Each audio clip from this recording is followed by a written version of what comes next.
I never thought I would come home from my business trip to find strangers loading my furniture into a moving truck, while my own mother directed them like she owned the place. But there I was, standing in my driveway at 3 in the afternoon, watching two burly men carry my grandmother's antique dining table toward a U-Haul. My front door stood wide open, and I could hear my father's voice echoing from inside, barking orders about being careful with the china cabinet. My hands trembled as I fumbled for my house keys. My heart pounded as I rushed toward my own front door, confusion and panic washing over me in waves. The moving truck blocked half my driveway, its metal ramp extended like a tongue, ready to swallow everything I owned. Workers in matching blue uniforms carried boxes labeled with my address, but none of this made any sense. Mom. "What are you doing here?" I called out as I stepped through my doorway. The familiar warmth of my entryway felt violated somehow, foreign with strangers trampling through it. Patricia looked up from a clipboard she was holding, her silver hair perfectly styled, as always wearing the navy cardigan I had bought her for Christmas last year. She barely glanced in my direction before returning her attention to the list in her hands. "Oh, Elisa, you're early," she said with the casual tone she might use to comment on the weather. "We thought your flight didn't land until 5:30. "Early for what? Why are there movers in my house?" I demanded, watching in horror as a worker emerged from my living room carrying the ceramic lamp my grandmother Helen had painted by hand. "Be extra careful with that piece," Patricia instructed the mover, completely ignoring my question. "It's quite valuable." My father, Harold, appeared from the kitchen, his gray mustache twitching the way it always did when he was agitated. He wore his usual weekend uniform of khaki pants and a polo shirt, but something in his expression looked different, harder. "Patricia, where do you want these kitchen items?" he asked, gesturing toward a box marked "Fragile" in my mother's neat handwriting. "Kitchen items. Those are my kitchen items." I stepped forward, reaching for the box, but Harold pulled it away. "Now hold on there, sweetheart," he said, using the condescending tone he had perfected during my teenage years. "We need to talk." "Talk about what? Why are you packing up my house?" My voice cracked with disbelief. "I was gone for 4 days on a business conference. 4 days." Patricia finally set down her clipboard and turned to face me fully. Her blue eyes held none of the maternal warmth I remembered from childhood. Instead, they were cold, calculating. "Sit down, Elisa. We have something to explain." "I'll stand, thank you very much. In my own living room, which apparently you've decided to empty without asking me." Harold moved closer, positioning himself between me and the front door. "Your mother and I have been talking while you were away in Denver. We've made a decision about this house." "A decision about my house." The words came out sharper than I intended, but the absurdity of the situation was overwhelming. "We've decided you're giving this house to Gavin and Jessica." Patricia announced, her tone matter of fact, as if she was informing me about a dinner reservation. "They need it more than you do." The room seemed to tilt sideways. I grabbed the back of my sofa for support, feeling the familiar texture of the fabric I had saved for months to afford. "I'm sorry, what did you just say?" "Gavin and his wife need a place to raise their baby," Harold explained, crossing his arms over his chest. "You're single, you travel all the time for work. This house is wasted on you." "Wasted on me, I bought this house. I pay the mortgage, I've spent 3 years fixing it up." My voice rose with each word, echoing off the walls that I had painted myself last spring. Patricia waved her hand dismissively. "Details. What matters is family. Gavin needs help, and you're going to provide it." I stared at them both, searching for some sign that this was an elaborate joke. But the moving truck in my driveway was real. The boxes marked with my address were real. The strangers handling my possessions were undeniably real. "You can't just give away my house," I protested. "That's not how property ownership works. That's not how anything works." "We're not giving it away," Harold replied with irritating patience. "You are, as a gift to your brother." "I never agreed to any such thing." "Well, you're agreeing now," Patricia said, picking up her clipboard again. The movers are here. Gavin is expecting to move in this weekend, and Jessica is due in 3 months. Everything is already arranged.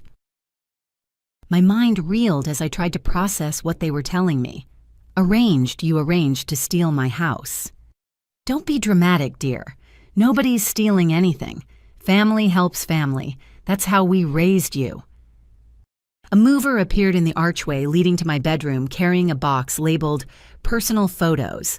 Inside that box were irreplaceable pictures of my grandmother Helen, vacation memories, college graduation photos. My entire history reduced to cardboard containers. Stop, I said, rushing toward the mover. Put that down. All of you stop moving my things. Harold stepped into my path, his expression growing stern. Elisa, you need to calm down and think about what's best for the family. What's best for the family? What about what's best for me? What about asking me before you broke into my house and started stealing everything I own? We didn't break in, Patricia said with a sniff. We have keys. Keys I gave you for emergencies, not for you to rob me blind. Rob you? How dare you accuse us of robbery? Harold's face flushed red. We're your parents. We changed your diapers, paid for your education, supported you through college. And this is the thanks we get. I paid my own way through college with student loans. I'm still paying off. That's not the point, Patricia interjected. The point is, Gavin needs this house. His wife is pregnant, they're struggling financially, and you have the means to help them. Then why didn't anyone ask me? Why didn't Gavin call and explain the situation? Why are you here with movers packing up my life without my permission? Harold exchanged a look with Patricia, and I caught something passing between them. Annoyance. Impatience. Because we knew you'd say no, he admitted. You've always been selfish, Elisa. Even as a child, everything had to be about you. The accusation hit like a physical blow. Selfish. I'm selfish for wanting to keep the house I work 60 hours a week to afford. Yes. Patricia's voice rose for the first time. Yes, you are. Gavin has a wife and a baby on the way. What do you have a career that keeps you traveling constantly and an empty house you barely live in anyway? Tears stung my eyes, but I blinked them back. I wouldn't give them the satisfaction of seeing me cry. This house isn't empty. It's my home. I love this house. Grandma Helen left it to me specifically. Your grandmother is dead, Harold said bluntly. She doesn't care what happens to it now, but your brother is very much alive and he needs help. The casual dismissal of Helen's memory made my chest tight with rage. My grandmother had been the only family member who truly understood me, who supported my dreams without conditions or criticism. Grandma Helen left this house to me because she wanted me to have it. She knew how much it meant to me. She left it to you because she was old and sentimental, Patricia replied. If she had known about Gavin's situation, she would have made different arrangements. A mover approached Patricia with a question about the china cabinet, and she turned away to direct him. Harold remained positioned near the door, watching me with a mixture of disappointment and determination. This is insane, I whispered more to myself than to them. This is absolutely insane. What's insane is refusing to help your own brother, Harold said. We raised you better than this, Elisa. At least we thought we did. You raised me to work hard for what I want. You raised me to be independent. You raised me to stand up for myself. Well, I'm standing up for myself now. By being selfish and cruel to your pregnant sister-in-law, by refusing to let you steal my house. Patricia returned to our conversation having finished with the mover. It's not stealing if you give it willingly, which you will. No, I won't. Oh, yes, you will, Harold said, stepping closer. Because if you don't, you'll tear this family apart. Is that what you want? Do you want to be responsible for destroying our family? I'm not destroying anything. You're the ones who broke into my house. We're trying to help our son provide for his family, Patricia said firmly, something any decent person would support. The word decent hung in the air like an accusation. They were questioning my character, my values, my worth as a human being, all because I refused to hand over the most important thing I owned. Get out, I said quietly. Excuse me, Harold raised his eyebrows. Get out of my house. All of you. Stop the movers, put everything back where you found it, and leave." "That's not happening," Patricia said with a laugh that held no humor. "The truck is half loaded. Gavin is expecting to move in this weekend, and you're going to cooperate." "Watch me not cooperate." I pulled out my cell phone with shaking hands, my fingers fumbling as I tried to dial. "Who are you calling?" Harold demanded. "The police. You're trespassing, you're stealing my property, and I want you arrested." Harold stepped forward and tried to grab my phone. "Don't you dare call the police on your own parents." I jerked away from him, holding the phone to my chest. "Then get out of my house and stop stealing my things." "Nobody's stealing anything," Patricia shouted. "We're trying to help you do the right thing." "The right thing is asking for help, not taking what doesn't belong to you. Everything we've given you belongs to us," Harold said, his voice turning dangerous. "We paid for your childhood, your food, your clothes, your school supplies. You owe us." "I owe you for doing the basic job of parenting, for 18 years of sacrifice. That was your choice. Nobody forced you to have children." The conversation was spiraling out of control emotions, escalating beyond reason. But reason had already left the building the moment I found strangers packing up my life. "You know what, fine. Call the police," Patricia said with a dismissive wave.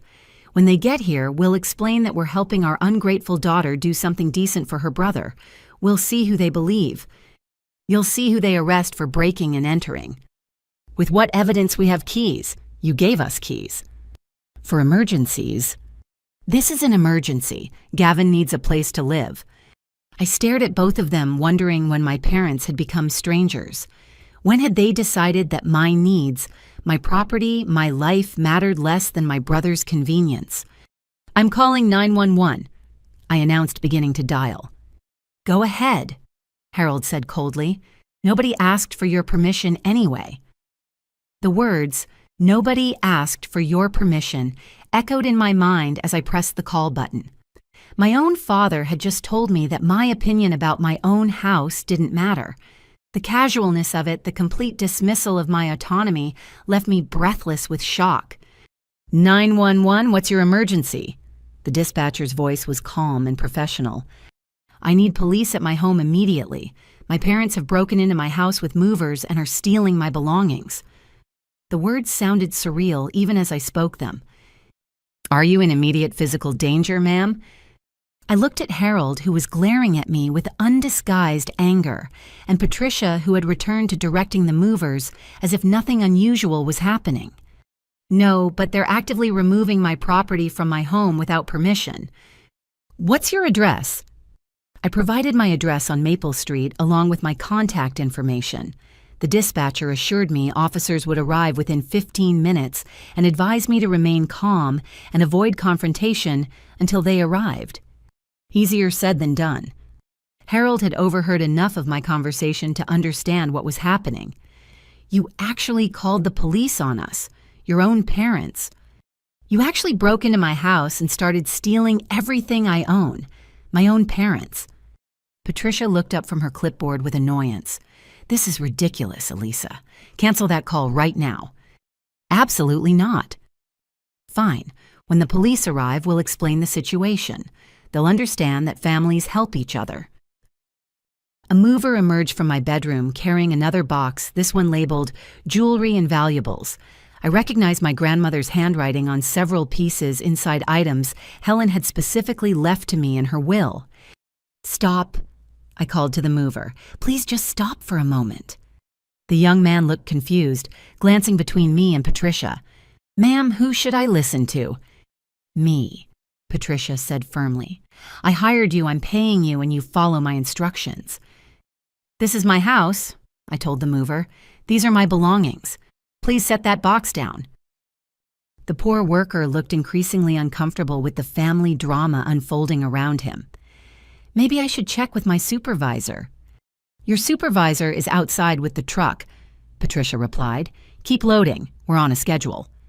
I stepped closer to the mover, trying to keep my voice gentle but firm. "Sir, I understand you're just doing your job, but there's been a misunderstanding.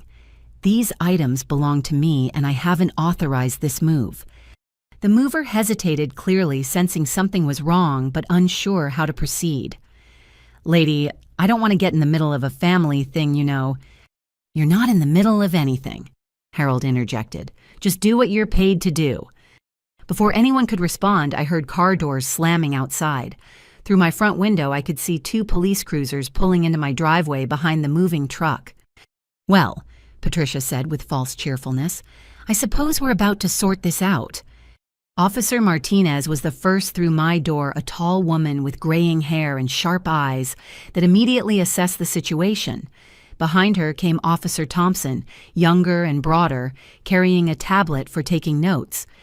"Good afternoon," Officer Martinez said, her voice carrying natural authority. "We received a call about a theft in progress at this address." "That's correct," I said, stepping forward. "I'm Elisa, and this is my house. I came home from a business trip to find my parents here with movers taking my belongings without my permission." Officer Martinez looked around the room, taking in the boxes, the moving equipment, and the obvious family tension. "And you are?"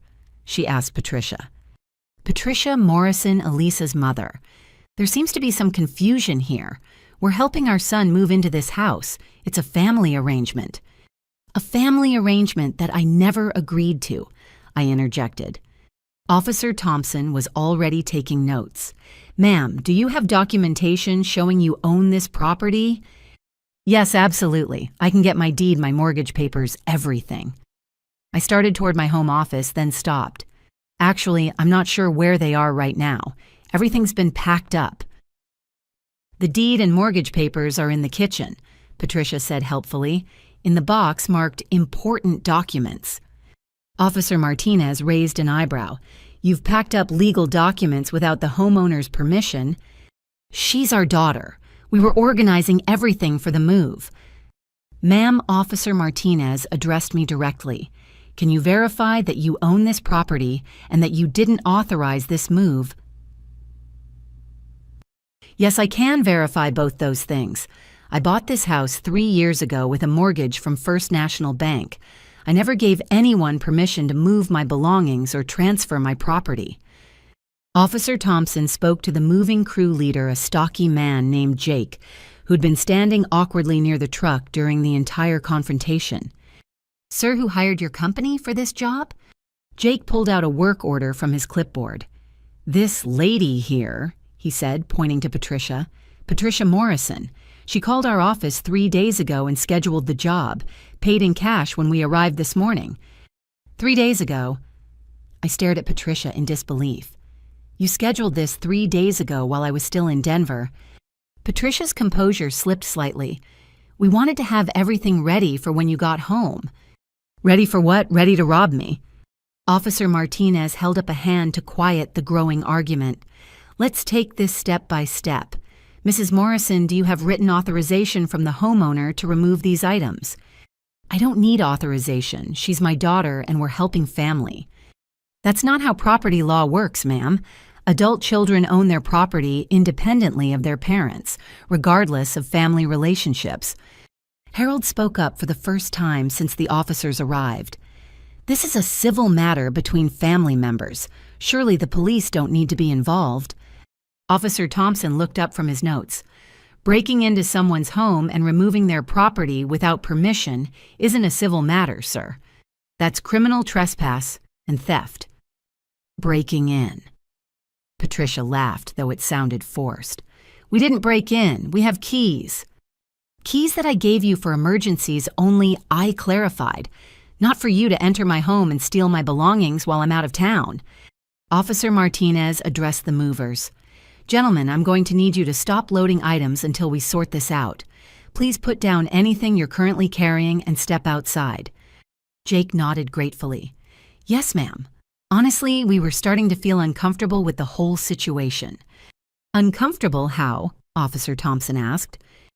"Well, usually when families are moving, everyone's on the same page, you know. But this lady," he gestured toward me, "seemed pretty shocked to see us. And then she started arguing with her folks about it being her stuff. Made us wonder if something wasn't right." "Something definitely isn't right," I confirmed. I had no idea any of this was happening until I came home 20 minutes ago. Officer Martinez turned back to Patricia and Harold. I'm going to need to see some identification from both of you. As they fumbled for their wallets, I noticed Patricia's hands were shaking slightly. Harold's jaw was clenched so tightly I could see the muscles bulging beneath his skin. Officer Martinez. I said, there's something else you should know. When I came home and confronted them about this, my father told me, nobody asked for your permission. They're not even pretending this was done with my consent. Is that accurate, Mr. Morrison? Officer Thompson asked Harold. Harold's mustache twitched. What I said was that sometimes families have to make difficult decisions for the greater good. That's not what you said, and you know it, I replied. Officer Martinez examined their identification, then handed it back. Here's what's going to happen. We're going to verify the homeowner's identity and property ownership.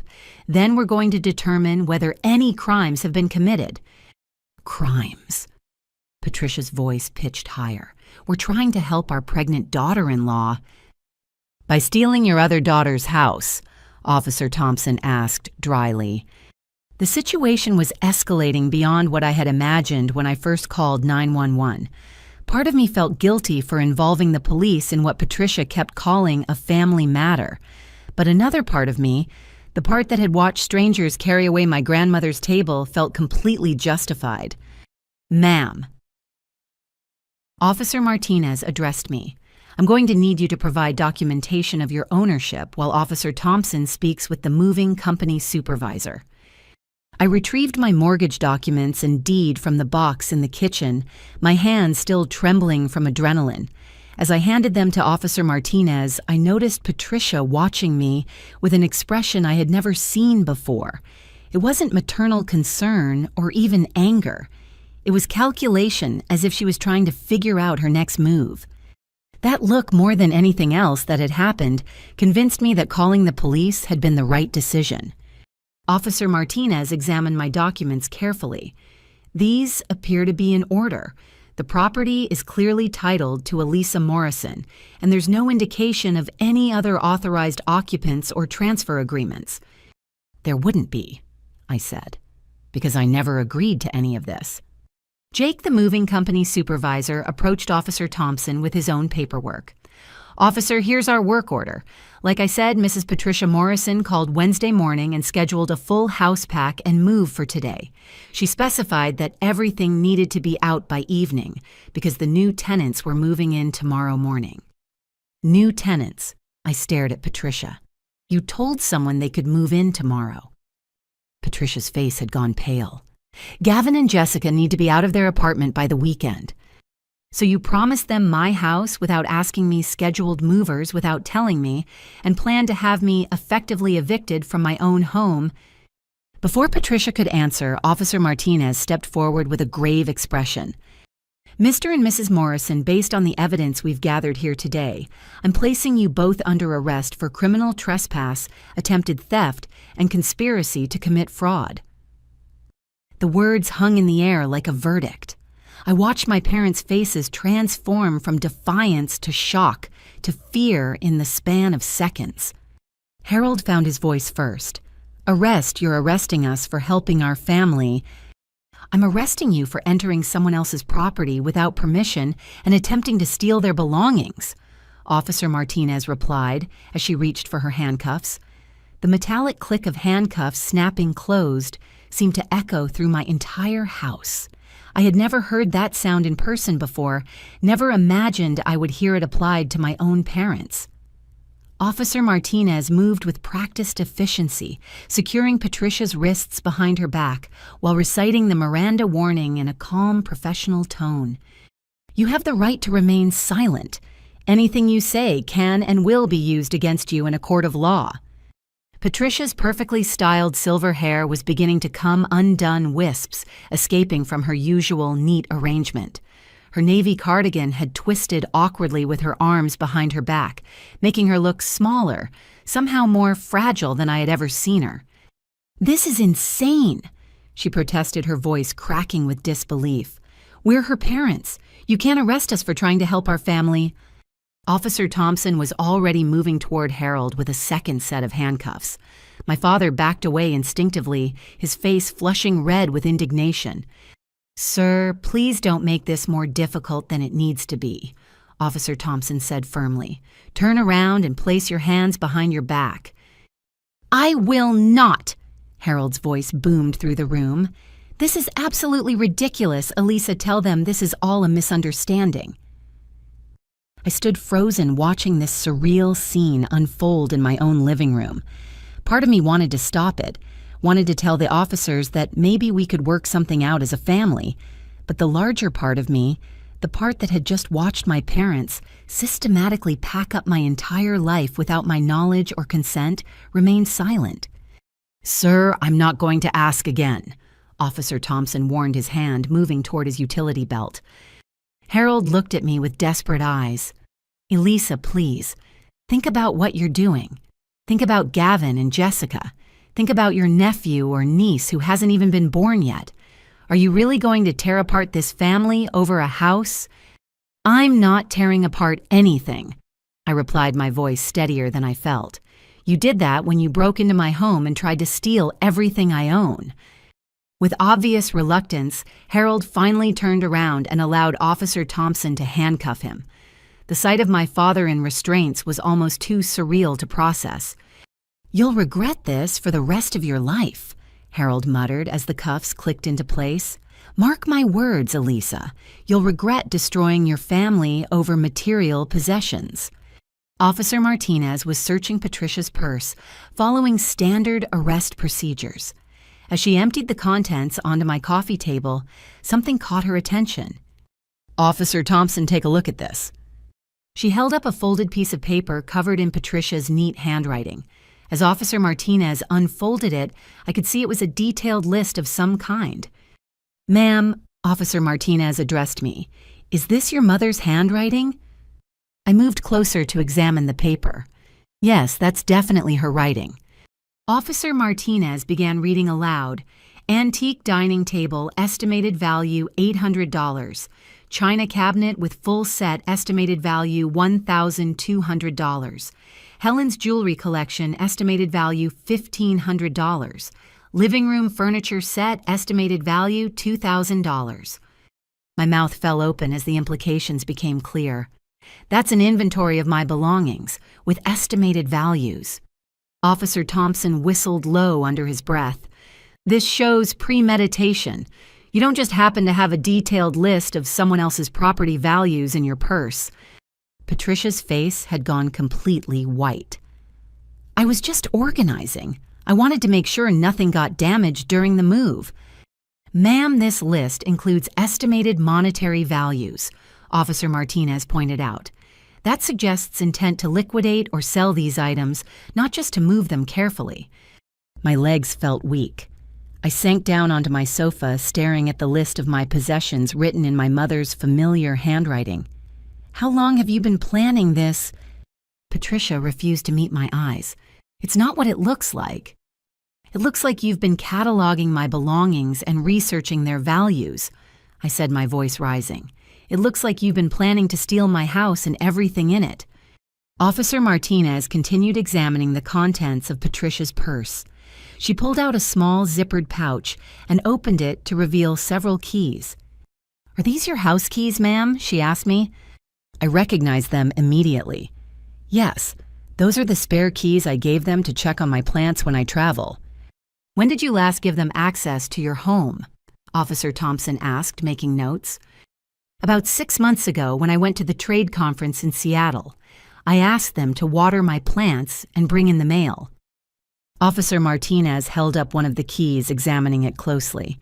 "This key looks newer than the others, recently cut." Harold shifted uncomfortably in his restraints.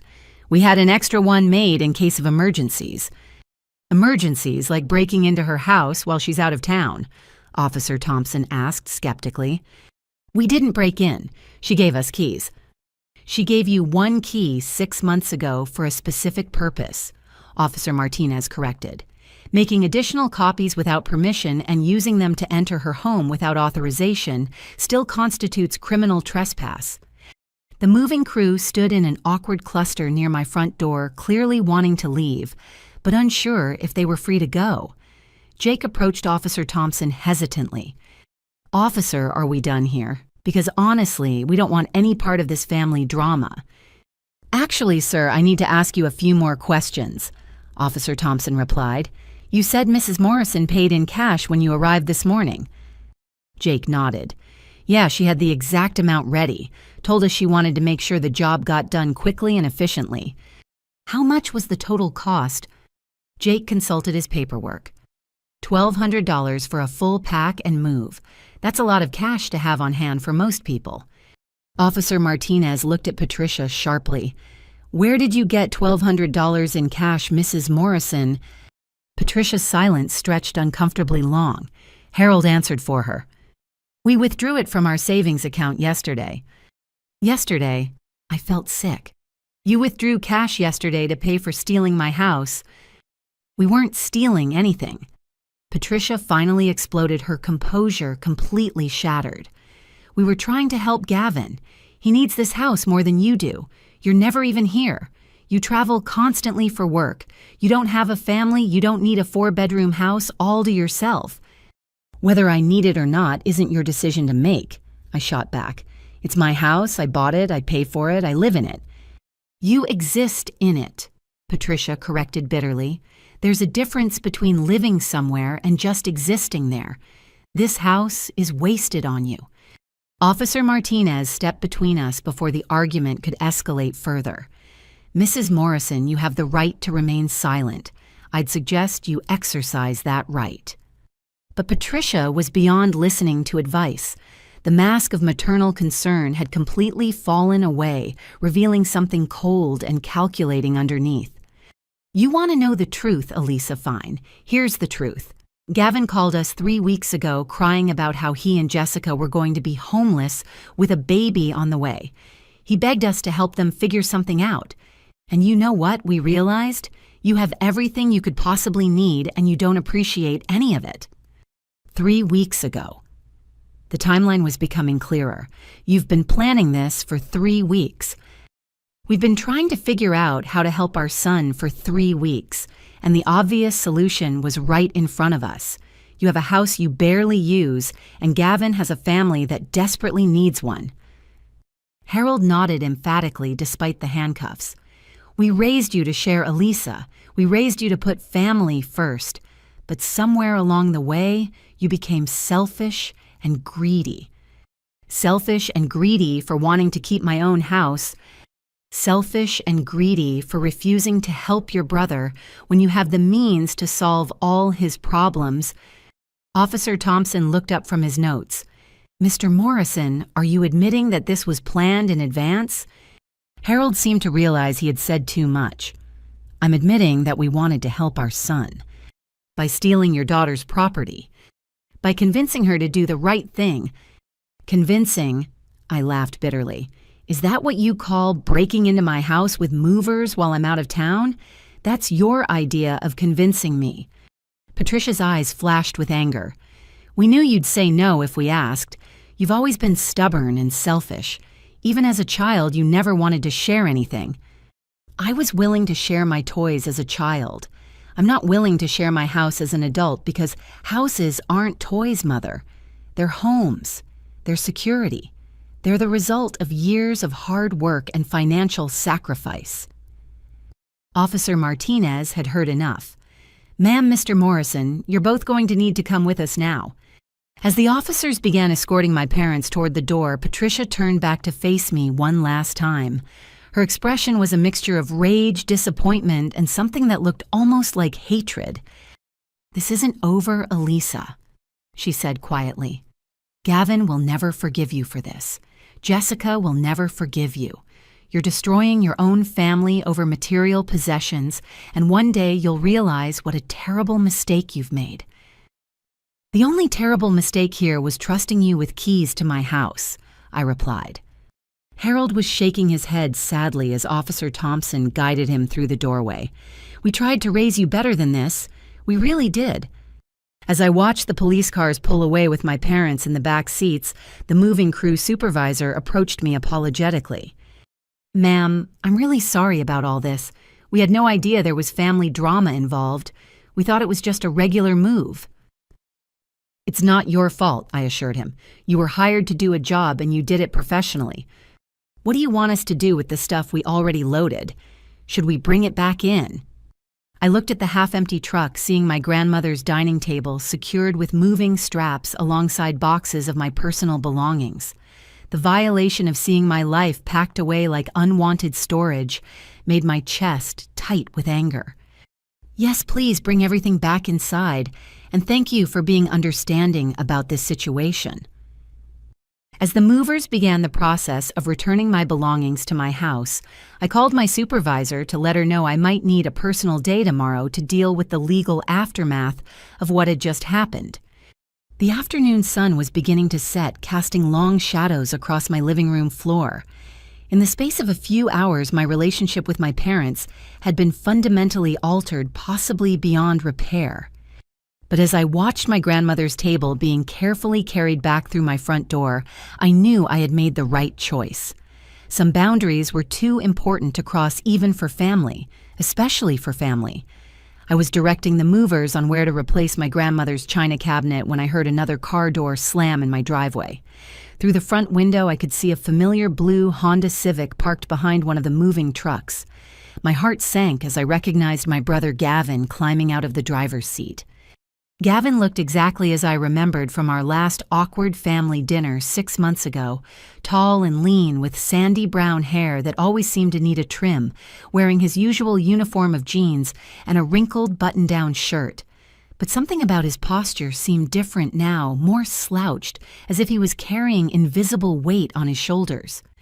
The passenger door opened and Jessica emerged slowly, one hand pressed to her lower back in the universal gesture of pregnancy discomfort. She wore a flowing maternity dress in pale yellow, her dark hair pulled back in a messy bun. Even from a distance, I could see her face was blotchy and red, as if she had been crying. "Oh no," I muttered under my breath. The last thing I needed right now was more family drama, especially with Jessica in her current condition. Jake, the moving supervisor, looked up from the inventory list he was updating. "More family members." "My brother and his pregnant wife," I explained. "They probably heard about the arrests. Want me to have my guys work faster, get everything back inside before they complicate things?" I considered this option but realized there was no point in avoiding the inevitable confrontation. "No, take your time and do it right. I'll deal with them." Gavin reached my front door first, his expression a mixture of confusion and panic. Jessica followed more slowly, her movements careful and deliberate. "Elisa, what the hell is going on?" Gavin demanded, stepping around a mover who was carrying one of my kitchen chairs. "Mom called me from the police station crying and saying you had them arrested. Please tell me that's not true." I took a deep breath, preparing for what I knew would be a difficult conversation. "It's true, Gavin. They broke into my house while I was out of town and tried to steal everything I own." "Steal everything." Jessica's voice was higher than usual, strained with emotion. "Elisa, they were trying to help us. We're about to be homeless." "I'm sorry to hear about your housing situation, but that doesn't give anyone the right to steal my house." Gavin ran his hands through his hair, a nervous habit he had developed in college. "Nobody was trying to steal your house. Mom and Dad said you had agreed to let us move in temporarily until we got back on our feet."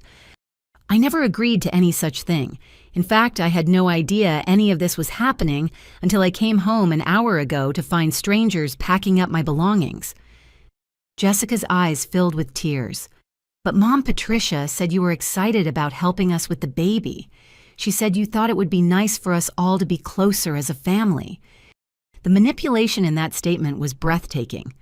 "Jessica, I haven't spoken to Mom in 3 weeks. How could she know what I was excited about?" "Because she knows you," Gavin protested.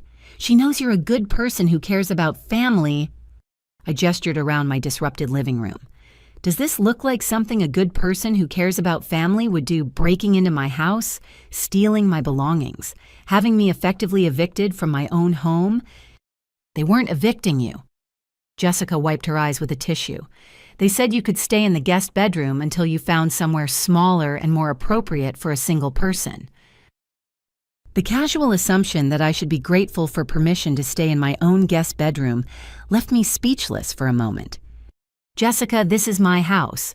I bought it. I pay the mortgage. I don't need permission to stay anywhere in it, and I certainly don't need to find somewhere more appropriate because other people have decided my home is wasted on me. Gavin sat down heavily on my sofa, putting his head in his hands. This is a nightmare. We were supposed to move in tomorrow morning. Our lease is up, our landlord already has new tenants lined up, and now we have nowhere to go. Despite everything that had happened, I felt a stab of sympathy for my brother. Whatever else was going on, he clearly believed that our parents had worked out some kind of legitimate arrangement. Gavin helped me understand something. When did Mom and Dad first approach you about using my house? He looked up, his brown eyes red-rimmed with exhaustion. About 3 weeks ago, right after we got our eviction notice, Mom called and said she had an idea that might solve all our problems. And what exactly did she tell you?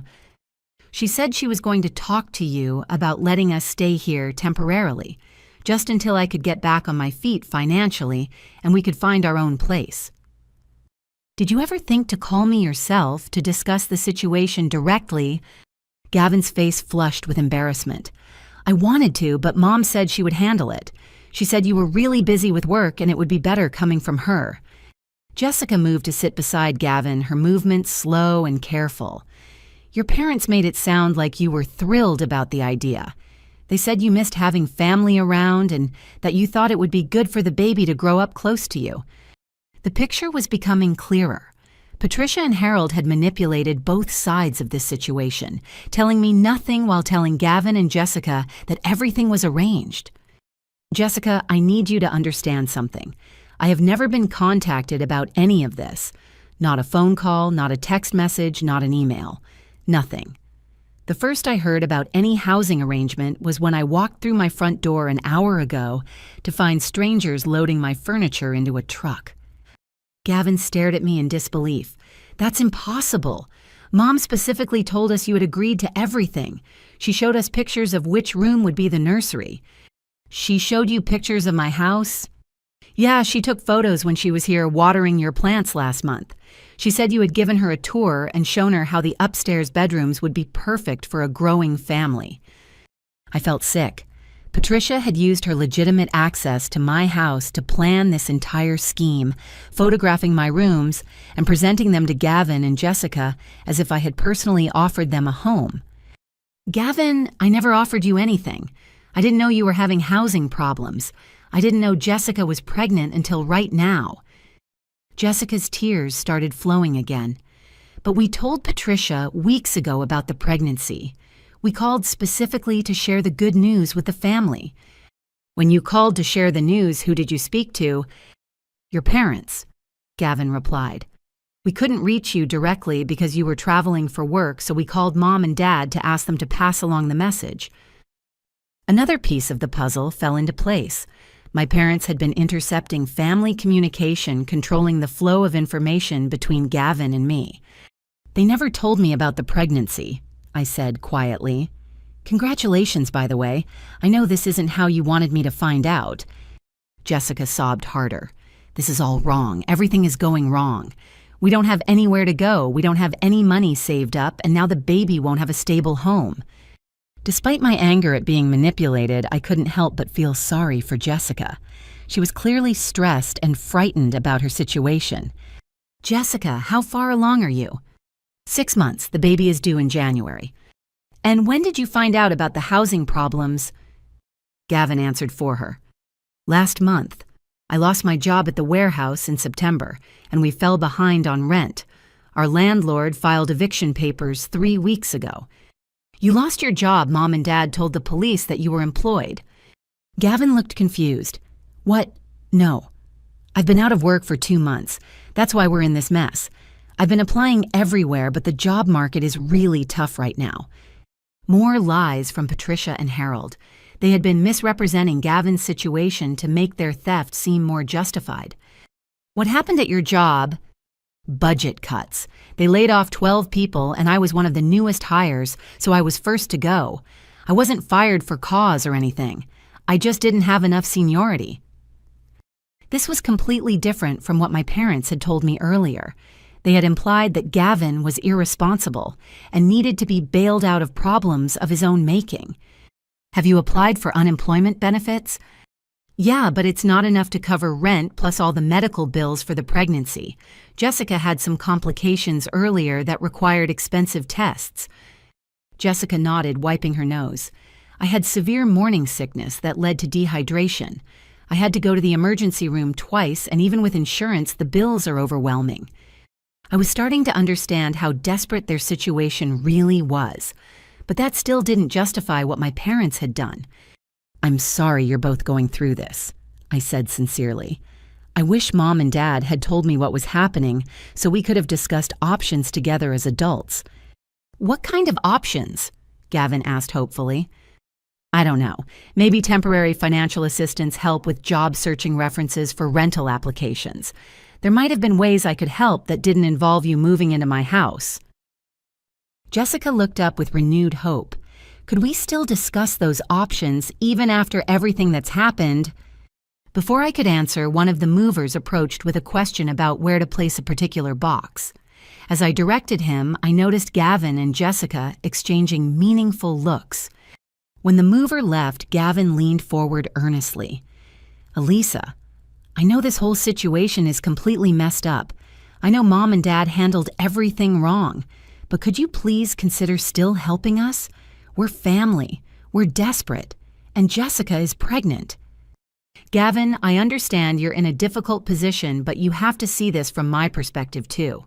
I came home to find my house being stolen. Your housing crisis doesn't justify theft." "But we didn't know it was theft," Jessica protested. "We thought you had agreed. We thought you wanted to help."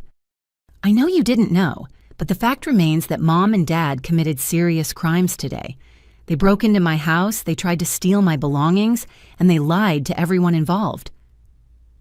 Gavin buried his face in his hands again. "This is insane. How did everything get so messed up?" "It got messed up when Mom and Dad decided to solve your problems by stealing my house instead of asking for help like normal people." "But asking for help is so humiliating," Jessica said quietly. "We're adults. We should be able to take care of ourselves." "Everyone needs help sometimes. There's no shame in that. But there is shame in theft." Gavin stood up and began pacing around my living room. "Okay, so what happens now? Are you going to press charges against Mom and Dad? Are you going to let them go to jail over this?" "I don't know yet. I need time to process everything that's happened." "But they're our parents," Jessica exclaimed. "Think about how this will affect the whole family." "I'm thinking about the family. I'm thinking about how they violated my trust, invaded my privacy, and attempted to steal the most important thing I own." Gavin stopped pacing and faced me directly. "Elisa, I'm begging you. Please don't let this destroy our family. Drop the charges, work something out with Mom and Dad, and let's figure out a solution that works for everyone." The pressure was mounting from all sides.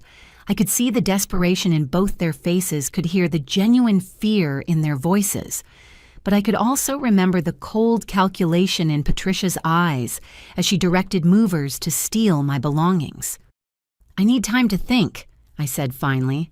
"This has been the worst day of my life, and I can't make major decisions while I'm still processing everything." "How much time?" Jessica asked anxiously. "I don't know. A few days at least." Gavin nodded reluctantly. "Okay, that's fair. But please just remember that we love you and we never wanted any of this to happen." As they prepared to leave, Jessica turned back with one final plea. "Elisa, I know we're asking a lot, but this baby is your nephew or niece. They deserve to have a stable home and a loving family. Please don't let our child pay the price for their grandparents' mistakes." The emotional manipulation was subtle but effective. As I watched them drive away, I couldn't shake the image of Jessica's tear-stained face or Gavin's obvious desperation. But I also couldn't shake the memory of finding strangers in my house packing up my life without my permission. Some betrayals were too deep to forgive quickly, even for family, especially for family. After Gavin and Jessica left, I stood in my living room surveying the chaos around me. Half-empty boxes were scattered across the floor, furniture had been moved from its usual places, and my entire sense of security felt shattered. The movers had finished returning most of my belongings, but everything felt different now, contaminated somehow by the violation of my privacy. I needed to understand exactly what my parents had done while they were in my house. The inventory list Officer Martinez had found in Patricia's purse suggested this theft had been planned in detail, but I suspected there was more evidence hidden somewhere in my home. My first stop was my home office, a small room off the main hallway where I kept important documents and handled my freelance graphic design work. As I pushed open the door, my stomach dropped. The room looked like someone had gone through it systematically. My filing cabinet stood open, folders pulled forward and clearly rummaged through. Papers that I normally kept in neat stacks were scattered across my desk. My computer had been moved, the monitor turned at an odd angle, as if someone had been looking behind it. But what made my blood run cold was what I found on my desk, a stack of my personal mail opened and sorted into piles. I picked up the first piece with trembling hands. It was my mortgage statement from last month, the envelope slit open, with what looked like a letter opener. Someone had highlighted my monthly payment amount in yellow marker and made notes in the margins in Harold's distinctive handwriting, current balance $127K, monthly payment $1,847. The next piece was my bank statement, also opened and annotated. Patricia had circled my savings account balance and written, "sufficient for down payment on smaller property," in her neat script. My credit card statements had been opened and examined with particular attention, paid to my travel expenses and dining purchases. Harold had written, "excessive spending on restaurants clearly wasteful," next to several entries. I felt nauseous as I realized my parents had been conducting a complete financial audit of my life without my knowledge or permission. They had violated every boundary of adult privacy, treating me like a child whose finances needed parental oversight. But it got worse. In the bottom drawer of my desk, I found a manila folder that didn't belong to me. Inside were printed emails between Patricia and someone named Rebecca Chen at Mountain View Realty, dated over the past 6 months.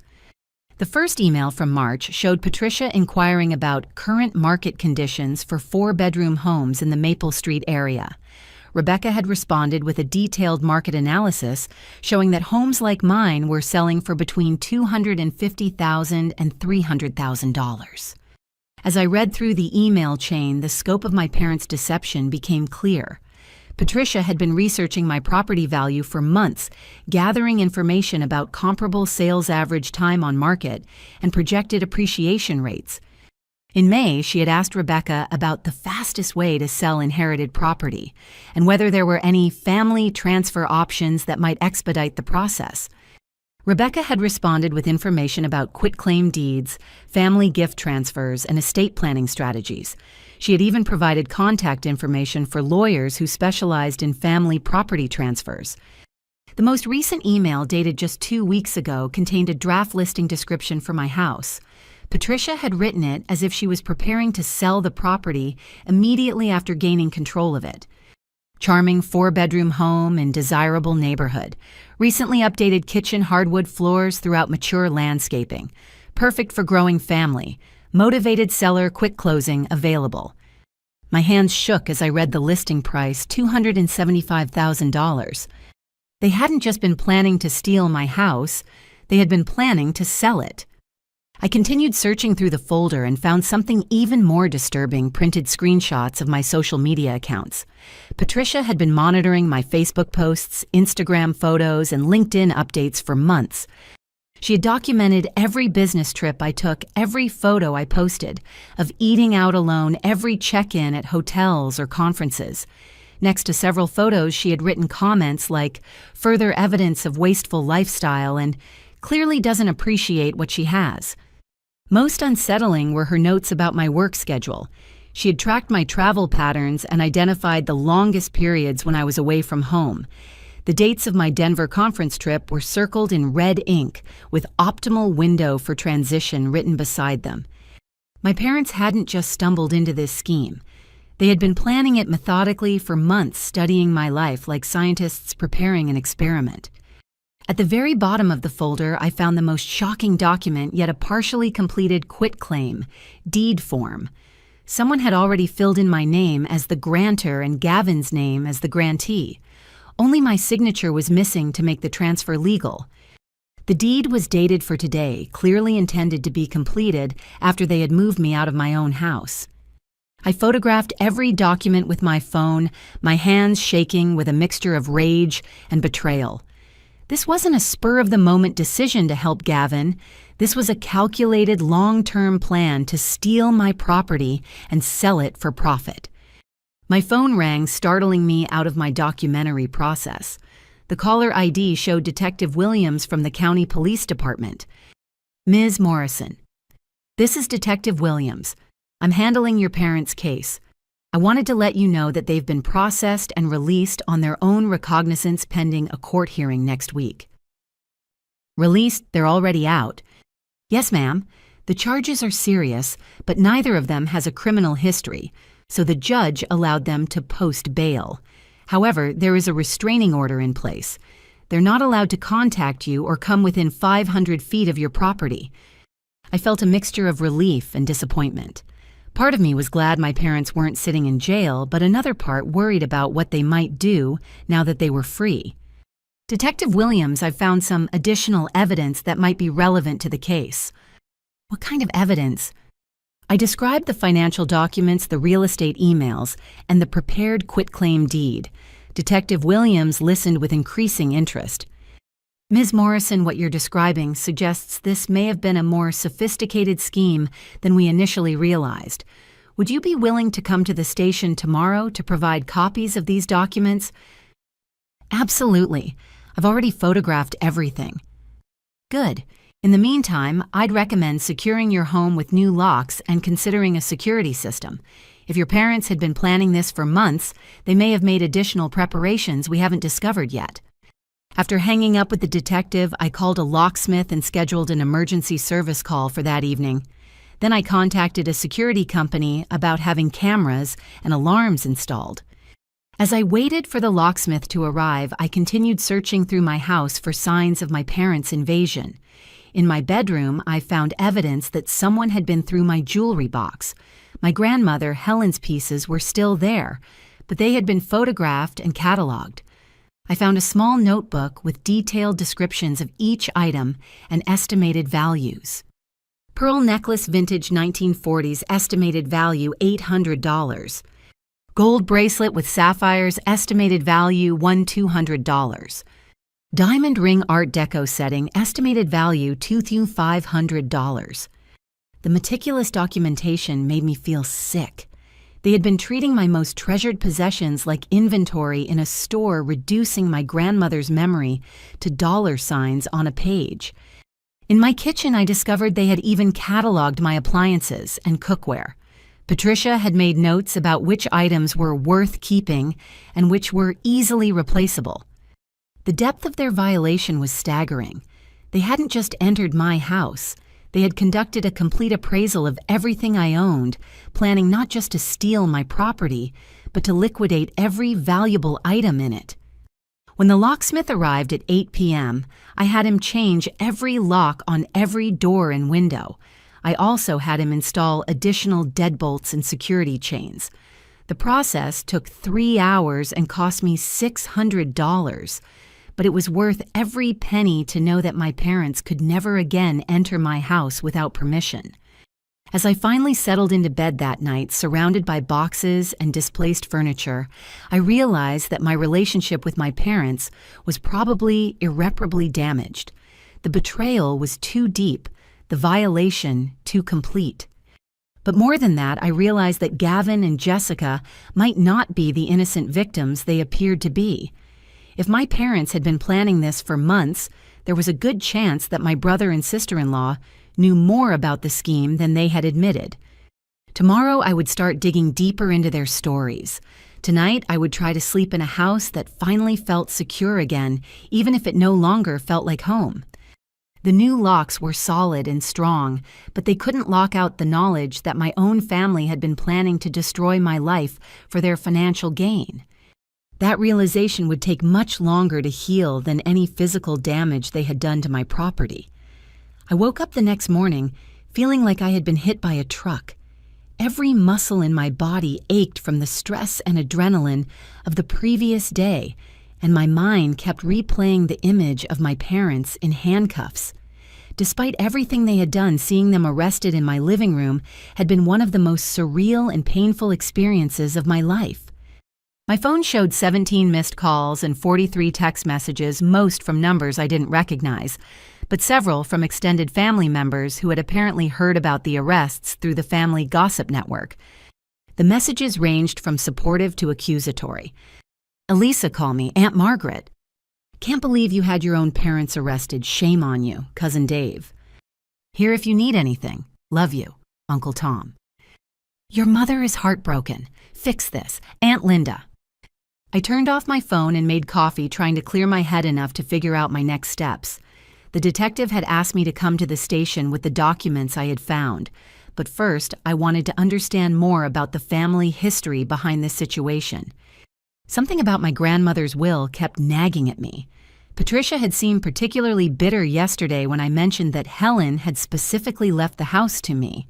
Her reaction suggested there might be more to that story than I knew. I decided to call Mrs. Eleanor Fitzgerald, my grandmother's former neighbor and close friend. Eleanor was 86 years old, sharp as a tack, and had lived next door to my grandmother for 37 years. If anyone knew the full story of Helen's final years, it would be Eleanor. Eleanor answered on the second ring, her voice warm but concerned. "Elisa, dear, I heard about the terrible business yesterday through the neighborhood grapevine. Are you all right?" "I'm okay, Mrs. Fitzgerald. Actually, I was hoping I could ask you some questions about Grandma Helen's final months. I think there might be family history I don't know about." "Oh, sweetheart, there's quite a lot of family history you don't know about. Your grandmother was very protective of you, but she told me everything. Why don't you come over for tea this afternoon? This conversation is better had in person." I drove to Eleanor's house on Elmwood Drive, the same tree-lined street where my grandmother had lived until her death 4 years ago. Eleanor's small cottage looked exactly as I remembered. White picket fence, rose bushes in the front yard, and a porch swing where she and Helen had spent countless afternoons discussing neighborhood news. Eleanor met me at the door wearing a floral house dress and her signature pearl earrings. Her white hair was perfectly styled, and despite her age, she moved with surprising energy. "Come in, dear. I've made your grandmother's favorite tea cakes." Her living room was cozy and cluttered with photographs spanning decades of family gatherings, garden parties, and community events. The walls were covered with needlepoint samplers and watercolor paintings, creating an atmosphere of gentle domesticity. "Now then," Eleanor said, settling into her favorite armchair, "tell me exactly what happened yesterday." I explained the entire situation coming home to find movers in my house, discovering my parents' detailed planning, finding the financial documents and real estate communications. Eleanor listened without interruption, her expression growing increasingly grave. "I'm not surprised," she said when I finished. "Your grandmother saw this coming years before she died." "What do you mean?" Eleanor stood up and walked to an antique secretary desk in the corner of the room. She returned with a thick manila envelope sealed with tape. "Helen asked me to keep this safe and only give it to you if something like this ever happened. She said Patricia and Harold had already shown their true colors, and she was afraid they would try to take advantage of you after she was gone." With trembling hands, I opened the envelope. Inside were bank statements, legal documents, and a letter written in my grandmother's familiar handwriting. The letter was dated 6 months before Helen's death. "My dearest Elisa, if Eleanor is giving you this letter, it means my fears about your parents have come true. I am writing this to give you the information you will need to protect yourself from their manipulation. 3 years ago, Patricia convinced me to give her power of attorney over my finances while I recovered from my hip surgery. I trusted her because she was my daughter and seemed genuinely concerned about my welfare. What I discovered later was that Patricia had been taking money from my accounts to support her and Harold's lifestyle. Over the course of 18 months, they withdrew $37,428 from my savings without my knowledge or permission. I stopped reading, my hands shaking. "Mrs. Fitzgerald, are you saying my parents stole money from Grandma Helen?" Eleanor nodded sadly. "That's exactly what I'm saying, dear. Your grandmother was devastated when she found out. She felt so betrayed, especially by Patricia." I continued reading. The missing money represented my entire medical emergency fund and most of my retirement savings. When I confronted Patricia about the withdrawals, she claimed they had been loans to help Harold through a difficult period at work. She promised to pay the money back, but over the next year she returned only $3,000. I realized then that my daughter and son-in-law saw me as a financial resource rather than a person deserving of respect and security. This broke my heart, but it also opened my eyes to their true character. I changed my will immediately, leaving my house directly to you rather than to Patricia as I had originally planned. I also revoked Patricia's power of attorney and moved my remaining assets to accounts she could not access. I am telling you this not to turn you against your parents, but to help you understand their mindset. They believe they are entitled to family resources regardless of the consequences for others. They will likely try to manipulate you the same way they manipulated me. Be strong, my dear granddaughter. Protect yourself and your future. You owe them nothing beyond basic human decency, and you certainly don't owe them your security or your home. All my love, Grandma Helen. I set the letter down, feeling nauseous. "Mrs. Fitzgerald, did you know about this while it was happening?" I suspected something was wrong. Helen became very anxious about money during that period, which was unusual for her. She had always been financially secure, but suddenly she was worried about being able to afford her medications and groceries. "Why didn't she report the theft to the police?" Eleanor sighed deeply. "Because Patricia was her daughter. Helen couldn't bring herself to have her own child arrested even after being betrayed so completely. She thought changing her will and revoking the power of attorney would be enough to protect her remaining assets. I looked through the bank statements Eleanor had preserved. The pattern of withdrawals was clear, regular amounts of $500 to $1,500, always when Helen was in the hospital or recovering from medical procedures. Patricia had systematically drained her mother's life savings, while Helen was at her most vulnerable. "Mrs. Fitzgerald, there's something else I need to ask you. Do you think my parents might have told other family members a different version of these events?" "Oh, I'm sure they did. Patricia was very good at presenting herself as Helen's devoted caregiver. She made sure everyone knew how much time she was spending at the hospital, how much she was sacrificing to take care of her mother. But she was actually stealing from her." "Yes, and she was very clever about it. She made sure the withdrawals looked like legitimate expenses, medical bills, home maintenance, emergency repairs. If Helen hadn't been keeping such careful records, the theft might never have been discovered." I studied the documents more carefully. The financial trail was clear and damning, but what struck me most was how similar this pattern was to what my parents had attempted to do to me. They had used their access to my house to gather financial information, just as Patricia had used her power of attorney to access Helen's accounts. They had planned to use legal documents to transfer my property without my knowledge, just as they had used Helen's trust to steal her money. They had even used the same emotional manipulation, claiming they were helping family, positioning themselves as the responsible ones, making difficult decisions for the greater good. Mrs. Fitzgerald, did Grandma Helen ever express concern that they might try something similar with me? Eleanor's expression grew troubled. She was very worried about that, especially after she learned about your house purchase. She said Patricia had been asking too many questions about your income, your mortgage terms, your career prospects. Questions like how much you earned, whether your job was stable, whether you were planning to get married and start a family. Patricia seemed particularly interested in whether you really needed such a large house for just yourself. The same arguments they had made yesterday. My parents had been laying the groundwork for this theft for years, probably since the day I bought the house. There's one more thing you should know, Eleanor continued.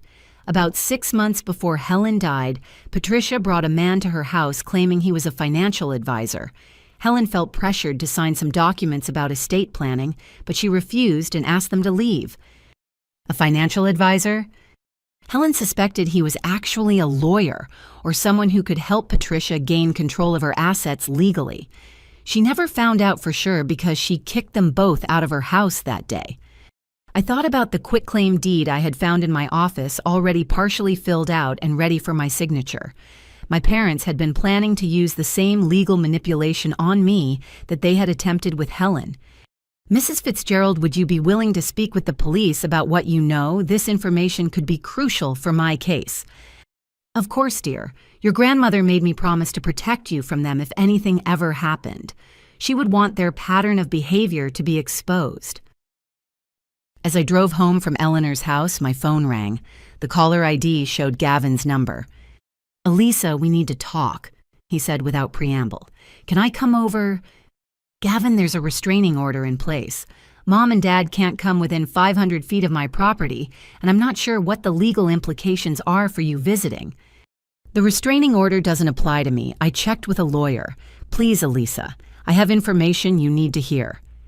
Something in his voice sounded different, less desperate, more determined. "What kind of information?"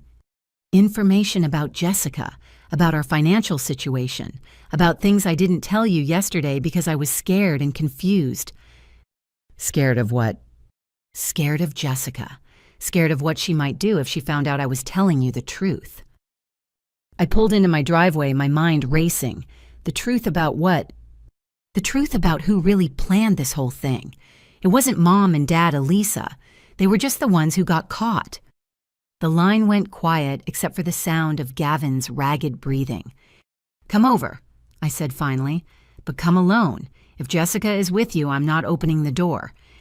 She doesn't know I'm calling you, and if things go the way I think they might, she's going to be very angry when she finds out." As I unlocked my new front door locks, I realized that the story I thought I understood was about to become much more complicated. My parents weren't the masterminds of this scheme. They were just the pawns who had been sacrificed when the real plan fell apart. I had barely finished putting away Eleanor's documents when I heard a car door slam in my driveway. Through the front window, I could see Gavin's Honda, but he wasn't getting out of the driver's seat. Instead, he sat with his hands gripping the steering wheel, staring at my house, like he was gathering courage for something unpleasant. After 5 minutes, he finally emerged and walked slowly toward my front door.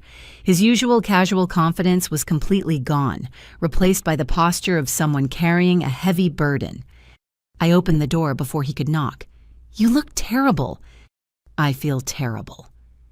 His voice was hoarse, as if he had been yelling or crying. "Can we sit down? This is going to take a while." I led him to my living room, which was still partially disrupted from yesterday's chaos. Boxes sat in corners where the movers had left them, and my furniture remained slightly askew from its original positions. Gavin sat on the edge of my sofa, his hands clasped tightly in his lap. "Before I tell you anything else, I need you to know that I love Jessica. I really do, but I think I've been blind to who she really is." "What do you mean?" "I mean, the woman I married isn't the woman I thought she was. And yesterday, after we left your house, she showed me a side of herself I'd never seen before." He ran his hands through his hair, that nervous gesture I remembered from our childhood when he had done something wrong and was trying to figure out how much trouble he was in. "Elisa, the pregnancy complications Jessica told you about. They were real, but they weren't random. She caused them." I felt a chill run down my spine. "What do you mean she caused them?" "She wasn't taking her prenatal vitamins. She was drinking alcohol regularly, sometimes heavily. She was staying up all night and sleeping all day, not eating properly, not taking care of herself at all. When I tried to talk to her about it, she would explode into these rages about how I didn't understand the stress she was under." "Stress about what?" Gavin's face crumpled. "Stress about money, but not the kind of money stress you'd expect from someone whose husband lost his job." He pulled out his phone and showed me a screenshot of a banking app. The account balance showed negative $873. This is our checking account, but 3 months ago we had $14,000 saved up. I had been putting away money for over a year to prepare for the baby. Where did the money go? Online gambling. Jessica has been playing poker and blackjack on internet sites sometimes for 12 or 14 hours at a time. She told me she was researching baby products or looking for jobs online, but she was actually gambling away our entire savings. My mouth fell open. $14,000? $14,000. Plus, she ran up credit card debt of another $18,000 trying to chase her losses. I didn't know about any of it until 2 weeks ago when I found the credit card statements hidden in her car. The scope of the deception was staggering. Gavin, how did you not know you lived together? She was very good at hiding it. She would wait until I went to work or fell asleep, then stay up all night gambling on her laptop. She told me she had insomnia from the pregnancy, so I thought she was just having trouble sleeping. But the eviction notice, your job loss, both real but not connected the way we told you. I did lose my job, but that happened after we were already in financial trouble. Jessica's gambling had drained our savings, we were behind on rent, and I was so stressed about our situation that my work performance suffered. When the layoffs came, I was an easy choice because I had been making mistakes and missing deadlines. I tried to process this information. Yesterday, Jessica had seemed like a vulnerable pregnant woman caught up in my parents' scheme. Now I was learning she might have been a central figure in creating the crisis that led to the scheme in the first place. Gavin, when did Mom and Dad first contact you about using my house? That's the thing, Elisa. They didn't contact us. We contacted them. What? 3 weeks ago, when Jessica found out about the eviction notice, she said she had an idea for solving our housing problem. She said your house was too big for just one person and that you probably felt lonely living there by yourself. She said she had been thinking about it for months ever since Mom showed her the pictures of your house when we announced the pregnancy. She convinced me that asking to move in temporarily would actually be doing you a favor because you'd have family around. I felt sick. Jessica convinced you to ask for my house. Not exactly. She convinced me to ask Mom to ask you about letting us stay there temporarily. She said it would be better coming from Mom because you and I don't talk very often anyway. And what did Mom say when you asked her? Gavin's expression grew pained. She said she would handle everything. She seemed excited about the idea, actually. She started talking about how it would be good for the family to be closer together and how you needed to learn to be more generous with the blessings you'd been given. The manipulation was becoming clearer. Jessica had identified my house as a solution to her gambling debts, but she had used my parents' existing resentments about my independence to make them feel like they were justified in taking it. Did Jessica ever suggest specific strategies for convincing me to agree? Gavin looked uncomfortable. She said you were very attached to material possessions and might not understand the importance of family. She suggested that Mom and Dad might need to be assertive about explaining why this was the right thing to do. Assertive how? She said sometimes people need help seeing past their own selfishness to do what's right. She said Mom and Dad knew you better than anyone and would know how to convince you. I was beginning to see how Jessica had manipulated everyone in this situation. She had created the financial crisis through her gambling addiction, then orchestrated a solution that would solve her problems at the expense of mine. Gavin, you said yesterday that Jessica seemed surprised and upset about the arrests. Was that genuine? He shook his head slowly. I don't think so. After we got home yesterday, she seemed more angry than upset. She kept saying that you were selfish and that this proved you didn't care about family. Even after learning that Mom and Dad had committed crimes, she said they wouldn't have needed to be so creative if you had just been reasonable about helping family in crisis. She made it sound like their arrest was your fault for being stubborn. And what do you think now? Gavin was quiet for a long moment, staring at his hands. I think I've been married to someone I don't really know, and I think she's been using me to manipulate our entire family. What happened to make you realize this? This morning, Jessica got a phone call. She thought I was in the shower, but I could hear her from the bedroom. She was talking to someone about Plan B and how she might need to apply more pressure to make sure you cooperated. Plan B. I don't know exactly what she meant, but she mentioned something about making sure you understood the consequences of tearing apart a family over pride. She also said something about using the pregnancy to generate sympathy from other family members. The calculated nature of Jessica's manipulation was breathtaking. She wasn't just gambling away their money. She was orchestrating an elaborate scheme to steal mine. Did she know you were listening? No, I pretended to be asleep when she came back to the bedroom, but I started putting together things she had said over the past few weeks, comments I hadn't understood at the time. What kind of comments? Things like how unfair it was that some people had so much while others had so little.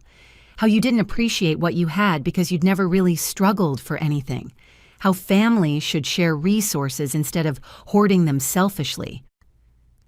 She was building a case against me. Exactly. She was creating a narrative where you were the villain and we were the victims. She made it seem so reasonable, so justified. I thought about Jessica's performance yesterday, the tears, the touching of her belly, the emotional appeals about the baby needing a stable home. It had all been carefully calculated manipulation. Gavin, I have to ask you something, and I need you to be completely honest. Did Jessica ever suggest that Mom and Dad should take action without asking me first? His face went pale. Last week, she said something about how sometimes people need to be presented with a fait accompli to overcome their initial resistance to change. A fait accompli. She said if you came home to find us already moved in and settled, you might realize it wasn't such a bad arrangement. She said confronting people with reality was sometimes kinder than letting them agonize over decisions. She told our parents to steal my house. She didn't use those words, but yes, I think that's exactly what she did. We sat in silence for several minutes while I processed this information. Jessica hadn't just been a beneficiary of my parents' crimes, she had been the architect of the entire scheme. Gavin, what are you going to do with this information? I don't know. Part of me wants to protect Jessica because she's pregnant with my child, but another part of me is horrified by what she's done to our family. What about the gambling? Is she getting help for that? She refuses to admit she has a problem. She says it was just bad luck and that she would have won the money back if she'd had more time. That's classic addiction thinking. I know, I've been reading about gambling addiction online, and everything I'm learning matches her behavior perfectly. The lying, the manipulation, the blaming everyone else for the consequences of her choices. My phone buzzed with a text message. When I looked at the screen, I saw it was from an unknown number. This is Jessica. I know Gavin is at your house. We need to talk. I'm coming over. I showed the message to Gavin, who immediately looked panicked. She must have followed me. Or maybe she put tracking software on my phone. He grabbed his keys. I need to leave before she gets here. No, stay. I think it's time Jessica and I had an honest conversation. Elisa, you don't understand. When Jessica doesn't get what she wants, she can become unpredictable. Unpredictable how violent. She's thrown things, broken dishes, punched holes in walls. She's never hurt me directly, but she has a temper that can be really scary. Before I could respond, I heard a car door slam outside. Through the window, I could see Jessica walking toward my front door with determined, angry strides. Her earlier vulnerable demeanor was completely gone, replaced by something cold and calculating. As she reached my door, I realized I was about to meet the real Jessica for the first time. Jessica didn't bother knocking. She tried the front door handle first, and when she found it locked, she began pounding on the door with her fists. "Open this door, Elisa. I know Gavin is in there." I looked at Gavin, who had gone completely pale. "Does she have keys to my house?" "No, but she's been asking me to get copies made. She said it would be convenient for when we moved in." The pounding continued, accompanied by Jessica's increasingly agitated voice. "You can't hide from me forever. We need to discuss this situation like adults." "I'm calling the police. I said, reaching for my phone. Wait, Gavin grabbed my arm. Let me try to calm her down first. If the police arrest her too, what happens to the baby? That's not my responsibility, Gavin. She's threatening me on my own property. Through the window, I could see Jessica had moved from the front door to my living room window. She was cupping her hands against the glass, trying to see inside. I can see you both in there, she shouted. Stop being cowards and open the door. I had heard enough. I dialed 911 while Gavin pleaded with me to give him a chance to de-escalate the situation. 911, what's your emergency? I have someone threatening me on my property, trying to force entry into my home. I need police assistance immediately. Are you in immediate physical danger? I'm locked inside my house, but the person outside is becoming increasingly agitated and aggressive. What's your address? I provided my information while Jessica continued her assault on my windows and doors. She had moved to the back patio and was trying the sliding glass door that led to my kitchen. Officers are en route. Please stay inside and avoid confrontation until they arrive. Elisa, please hang up the phone, Gavin begged. She's pregnant. Stress like this could hurt the baby. Then tell your wife to stop behaving like a criminal and leave my property. Jessica must have heard my voice through the window because she suddenly appeared back at the front door this time with her phone in her hand. Fine, she screamed.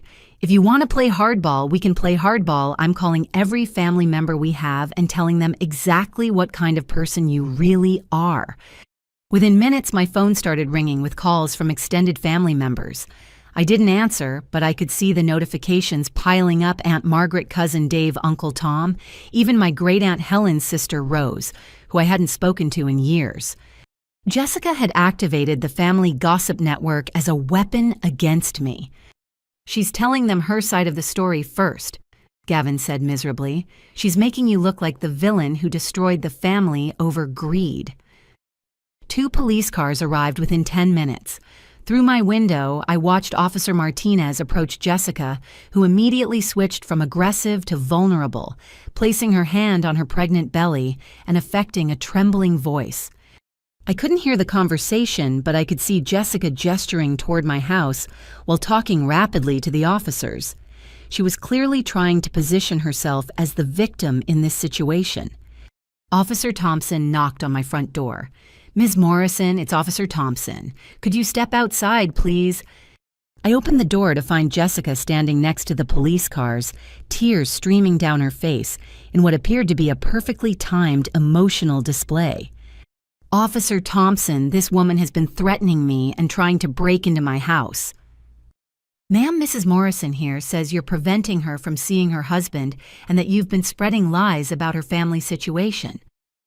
I stared at Jessica in disbelief. She's been pounding on my doors and windows, trying to force her way into my home. She says she was just trying to get your attention because you wouldn't answer her phone calls. Jessica stepped forward, still crying. Officer, I'm 6 months pregnant and terrified about where my family is going to live. Elisa invited us to stay in her house, but now she's changed her mind and won't even talk to us about working something out. That is completely false. I never invited anyone to live in my house. Officer Martinez consulted her notes. Ms. Morrison, weren't you the complainant in yesterday's breaking and entering case involving your parents? Yes, and Jessica is married to my brother, who was supposed to be the beneficiary of my parents' theft. I'm trying to save this family, Jessica protested. Gavin's parents made a mistake, but they were just trying to help us provide for our baby. Now, Elisa wants to send them to prison and leave us homeless out of spite. The manipulation was masterful. Jessica had positioned herself as the reasonable family member, trying to keep everyone together while painting me as the vindictive one, tearing everyone apart. Officer Martinez, this woman has no right to be on my property. Yesterday I learned that she has been orchestrating a scheme to steal my house, and today she's here trying to intimidate me into cooperating with that scheme. Orchestrating a scheme. Jessica's voice rose to a pitch that suggested outrage. I'm a pregnant woman whose husband lost his job. I haven't orchestrated anything. Gavin finally stepped forward. Actually, officers, that's not entirely accurate. Jessica turned to stare at him with an expression of shock and betrayal. "Gavin, what are you saying?" "I'm saying you haven't been completely honest with anyone about our financial situation or how this whole mess started." "Shut up, Gavin. You don't know what you're talking about."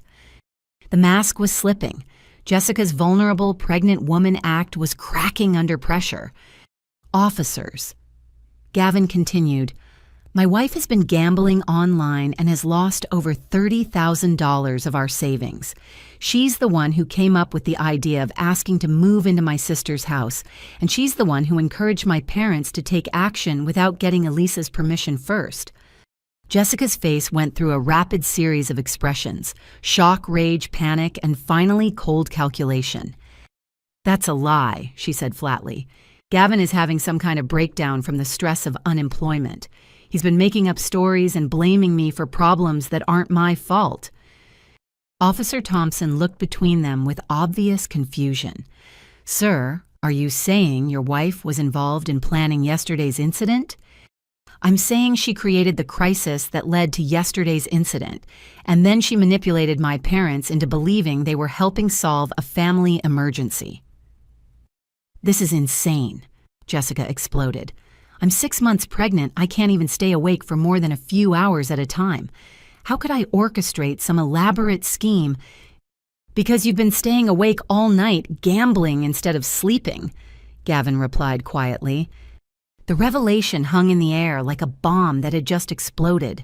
Jessica stared at Gavin with undisguised hatred. "You're going to regret this, Gavin. You're going to regret choosing her over your own wife and child." "I'm not choosing anyone over anyone. I'm just telling the truth." Officer Martinez stepped forward. "Mrs. Morrison, I'm going to need you to leave this property immediately. Ms. Morrison has asked you to leave, and you have no legal right to be here." "Fine, but this isn't over." Jessica looked directly at me. "You think you've won something, but you haven't. I know things about this family that could destroy all of you, and if you don't start cooperating with finding a solution that works for everyone, I'm going to make sure those things become public knowledge." "What things?" I asked, despite myself. Jessica smiled for the first time since arriving, a cold expression that didn't reach her eyes. "Ask your precious grandmother's neighbor about the missing jewelry. Ask your parents about their bankruptcy filing 2 years ago. Ask Gavin about the real reason he lost his job." With that, she turned and walked back to her car, leaving all of us staring after her in confusion and growing dread. As Jessica drove away, Officer Martinez turned to me. "Ms. Morrison, I think you need to speak with a lawyer immediately.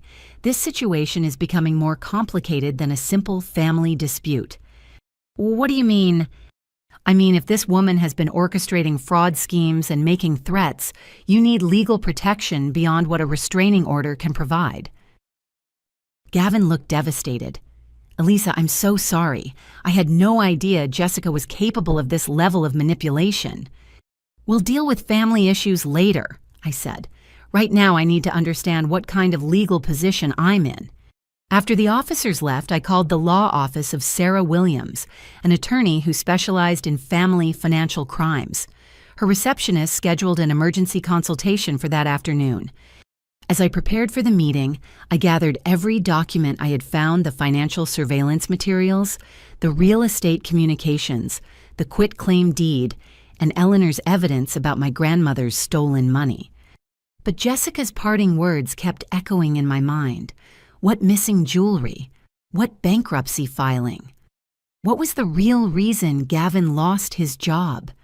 I had thought I was beginning to understand the scope of my family's deception, but Jessica's threats suggested there were still secrets I hadn't uncovered. Secrets that could apparently destroy all of us. The law office of Sarah Williams occupied the 3rd floor of a modern building downtown, with floor-to-ceiling windows that offered a view of the city courthouse across the street.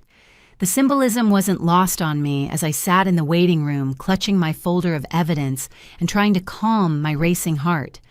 Sarah Williams was a woman in her early 50s with steel gray hair and sharp blue eyes that missed nothing. She had built a reputation defending clients in complex family financial crime cases, and her office walls were lined with legal awards and certificates that testified to her expertise. "Ms. Morrison," she said as she reviewed my documents, "what you've brought me suggests a pattern of financial manipulation and fraud that goes well beyond a simple family dispute. That's what I'm afraid of, and I think there might be even more that I don't know about yet. Tell me about the threats your sister-in-law made." I recounted Jessica's parting words about missing jewelry bankruptcy filings and secrets that could destroy the family. Sarah made notes on a yellow legal pad, occasionally asking clarifying questions. "Has anyone in your family ever mentioned financial difficulties or legal problems?" "Not directly, but my grandmother's neighbor told me that my parents had stolen $37,000 from my grandmother's medical fund before she died, and Gavin mentioned that his job loss might not have been as simple as he originally told me." Sarah leaned back in her chair, processing the information. "Ms. Morrison, I think we need to conduct a comprehensive investigation into your family's financial history. What you're describing suggests the possibility of a criminal enterprise rather than isolated incidents of theft." A criminal enterprise. Multiple family members engaging in coordinated fraud over an extended period. If that's what we're dealing with, you need protection beyond simple criminal charges for breaking and entering. Her phone rang and she answered with a brief, "Williams."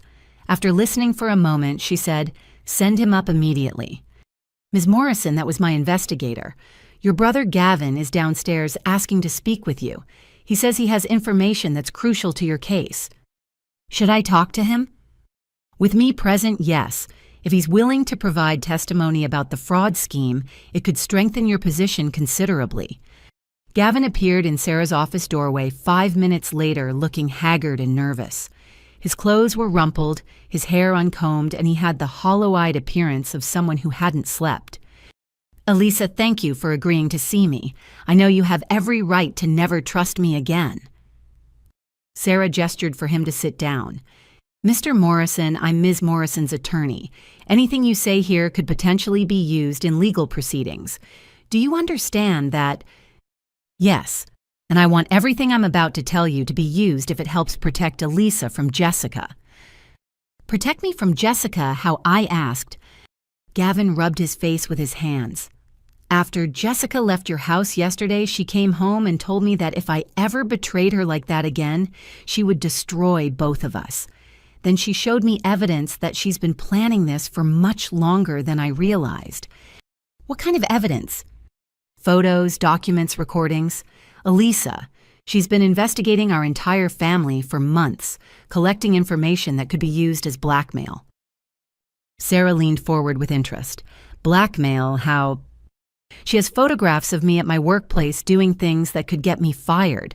She has recordings of phone conversations between Mom and Dad discussing financial problems they've never told anyone about. She has copies of legal documents that prove our parents are in much deeper financial trouble than anyone knows." "Gavin, what did you do at your workplace that could get you fired?" He looked ashamed. "I was stealing. Small amounts of cash from the register office supplies tools that I could sell online. I thought nobody would notice, but Jessica had been following me to work and photographing me taking things." "You were stealing from your employer." "I was desperate. Jessica's gambling had drained our savings. We were behind on rent, and I felt like I had to do something to keep us afloat. I know it was wrong, but I didn't see any other options." Sarah made notes rapidly. "Mr. Morrison, were you fired for theft or laid off due to budget cuts?" "Both, sort of. My supervisor noticed inventory discrepancies and started investigating. I panicked and confessed before he could prove anything. He agreed not to press charges if I resigned immediately, so it went on the books as a voluntary resignation rather than termination for cause." "And Jessica documented your theft." "She said she was trying to help me be more careful, that she wanted to show me how obvious my behavior was so I could avoid getting caught. But now I realize she was creating evidence she could use against me later." I felt sick. "Gavin, how long was Jessica following you and recording you?" "At least 3 months, maybe longer." She has videos of me taking money photos of me loading stolen merchandise into my car, even recordings of me talking to coworkers about how to avoid the security cameras. Sarah looked up from her notes. Mr. Morrison, do you believe your wife was planning to use this evidence to control your behavior? I know she was. Last night when I told her I was thinking about telling you the truth about our financial situation, she showed me a flash drive with all the evidence. She said if I caused any more problems for her, she would send copies to my former employer, to the police, and to our entire family. That's extortion, Sarah said flatly. It gets worse. She has similar evidence about Mom and Dad. My stomach dropped. What kind of evidence? Audio recordings of them discussing their bankruptcy, filing their plan to use Grandma Helen's death as an opportunity to improve their financial situation, and their research into your property value and income. Our parents discussed using Grandma Helen's death as a financial opportunity. Gavin nodded miserably. Jessica started recording their phone conversations months ago using an app on her phone. She would call them regularly to chat about family news, but she was actually gathering evidence about their financial problems and their resentment about your independence. Sarah was taking notes furiously. Mr. Morrison, does your wife have recordings of your parents discussing the plan to take your sister's house? Yes, hours of recordings. She has them talking about how you don't deserve such a large house, how they should have inherited Grandma Helen's property instead of you, how they could help you make better financial decisions if they had more control over your assets. She recorded them planning to steal my house. She recorded them being bitter about your success and talking about how unfair it was that you had so much while Gavin had so little. Then she used those recordings to convince them that taking your house would actually be doing you a favor by teaching you to be less selfish. I stared at Gavin in horror. She manipulated our parents using their own words against them. She's been manipulating all of us. She recorded me talking about feeling jealous of your career success. She recorded Mom complaining about how you never visit or call. She recorded Dad saying he thought you had become spoiled and entitled. Then she played those recordings back to each of us to prove that the other family members shared our negative feelings. Sarah set down her pen. Mr. Morrison, what you're describing is a sophisticated manipulation scheme designed to create conflict within your family while positioning your wife as the innocent victim caught in the middle. Exactly. And now she's threatening to release all of this evidence publicly if Elisa doesn't cooperate with finding a solution to our housing problem. What kind of solution is she demanding? Gavin looked directly at me with desperate eyes. She wants you to agree to let us move into your house, temporarily drop all charges against Mom and Dad, and provide financial support while I look for a new job. In exchange, she'll keep all the evidence private. And if I refuse, she'll destroy all of us. She'll send the theft evidence to my former employer and the police. She'll send the financial evidence about Mom and Dad to our extended family and their creditors.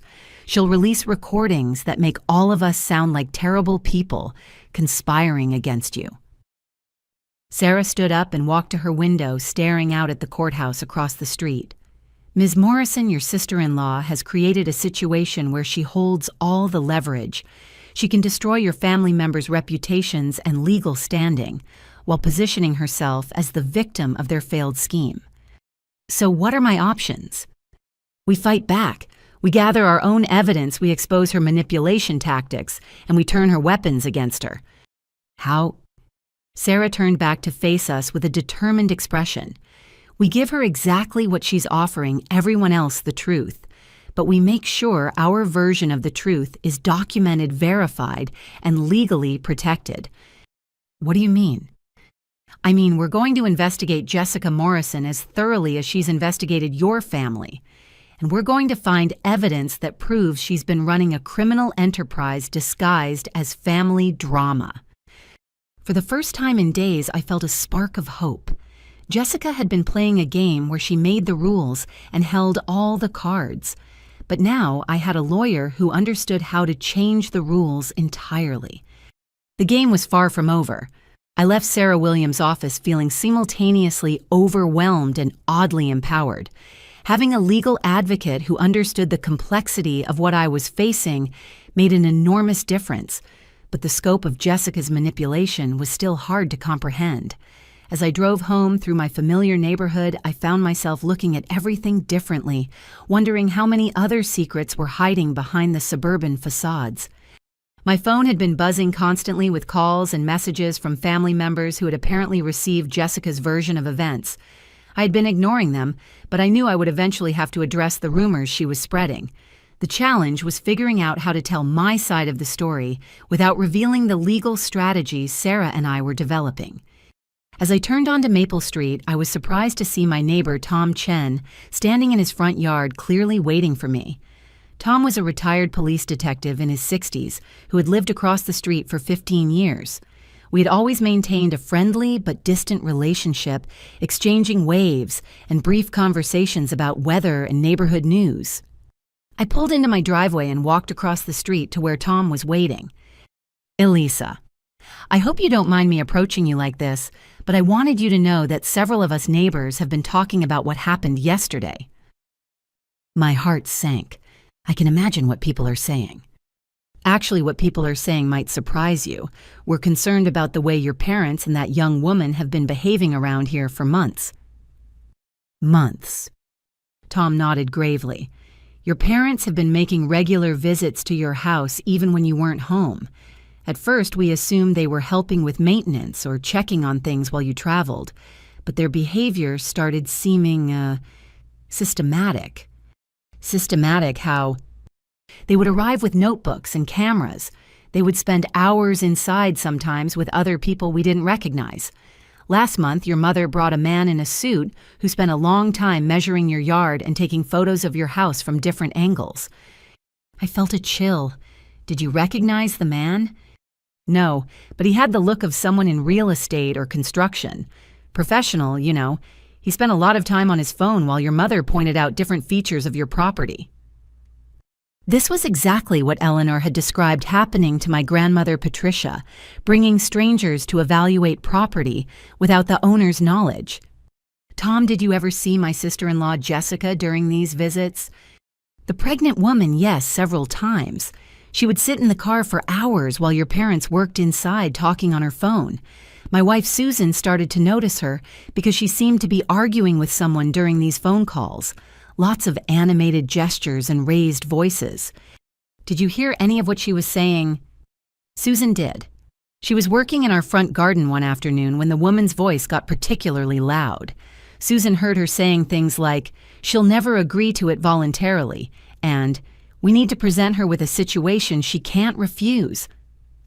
My suspicions about Jessica's central role in planning this scheme were being confirmed by independent witnesses. Is Susan available to talk about what she heard? Absolutely. She's been wanting to tell someone about it for weeks, but we weren't sure if we should get involved in family business.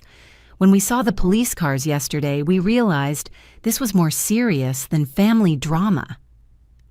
Susan Chen was a retired elementary school teacher with the sharp observational skills that came from managing classrooms full of children for 30 years. She invited me into their kitchen and immediately began pulling out a small notebook. "I started keeping records after the third or fourth suspicious visit," she explained. "My teacher instincts told me something wasn't right about the whole situation." She flipped through pages of neat handwriting organized by date and time. The scope of surveillance was remarkable. April 15th, Patricia and Harold arrived at 10:30 a.m. with moving boxes and spent 3 hours inside. Patricia took photos of all the rooms while Harold made measurements. May 2nd, same routine, but this time Patricia brought a younger man with a clipboard who seemed to be cataloging items room by room. May 20th, Jessica arrived alone and sat outside for 2 hours making phone calls and taking photos of the house from different angles. June 8th, all three of them arrived together. Jessica went inside while Patricia and Harold stood in the yard having what appeared to be an intense conversation about money. Susan looked up from her notes. "Elisa, they weren't just visiting your house. They were conducting business meetings about your house." What kind of business meetings? Planning sessions, strategy discussions. On June 15th, I heard Jessica telling someone on the phone that Phase 1 was complete and they were ready to move to Phase 2. She specifically mentioned that you would be out of the picture for a full week in November. I was in Denver for a conference last week. Exactly. She knew your travel schedule months in advance. Tom rejoined our conversation from the living room where he had been making phone calls. Elisa, I've been talking to other neighbors, and you need to hear what they've observed. Other neighbors notice things too. Maria Santos, who runs the corner market, says your mother has been asking detailed questions about your shopping habits, your work schedule, and whether you seem happy living alone. Questions like whether you buy groceries for one person or multiple people, whether you seem lonely when you shop, whether you've ever mentioned wanting roommates or family nearby. The level of surveillance was staggering. My family had been studying my life like researchers preparing for an experiment. There's more, Tom continued. Bill Murphy, the mail carrier, says your parents approached him several months ago asking about your mail delivery. They wanted to know if you received a lot of bills, whether you seemed financially stressed, and if you ever had mail forwarded when you traveled. They were investigating my finances through my mail carrier.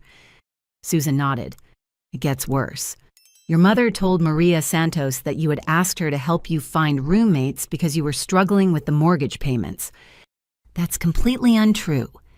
We know. Maria mentioned it to me because she was surprised given that you've never seemed to have money problems. But your mother was very convincing about it. I realized that Patricia had been laying groundwork for months creating a narrative in the neighborhood that would support their eventual theft. If anyone questioned why Gavin and Jessica were suddenly living in my house, the neighbors would already believe I had been seeking roommates due to financial difficulty. Did anyone else witness anything unusual? Tom consulted his own notes. Janet Wilson, 2 houses down, saw your father measuring your windows and doors on multiple occasions. She thought maybe you were having security upgrades done. Frank Rodriguez noticed that your parents had spare keys made at the hardware store in May. They told him they were house-sitting while you traveled. And Mrs. Patterson observed Jessica taking photos of your house at night, using the flash on her phone to illuminate different architectural features. The conspiracy was much larger than I had realized. My family hadn't just been planning to steal my house. They had been conducting a comprehensive intelligence operation against me for months. What made you all decide to share this information with me today? Susan and Tom exchanged glances. Susan spoke first. When we saw the police cars yesterday, we realized we might have been witnessing criminal activity without understanding what was happening. We felt guilty for not speaking up sooner.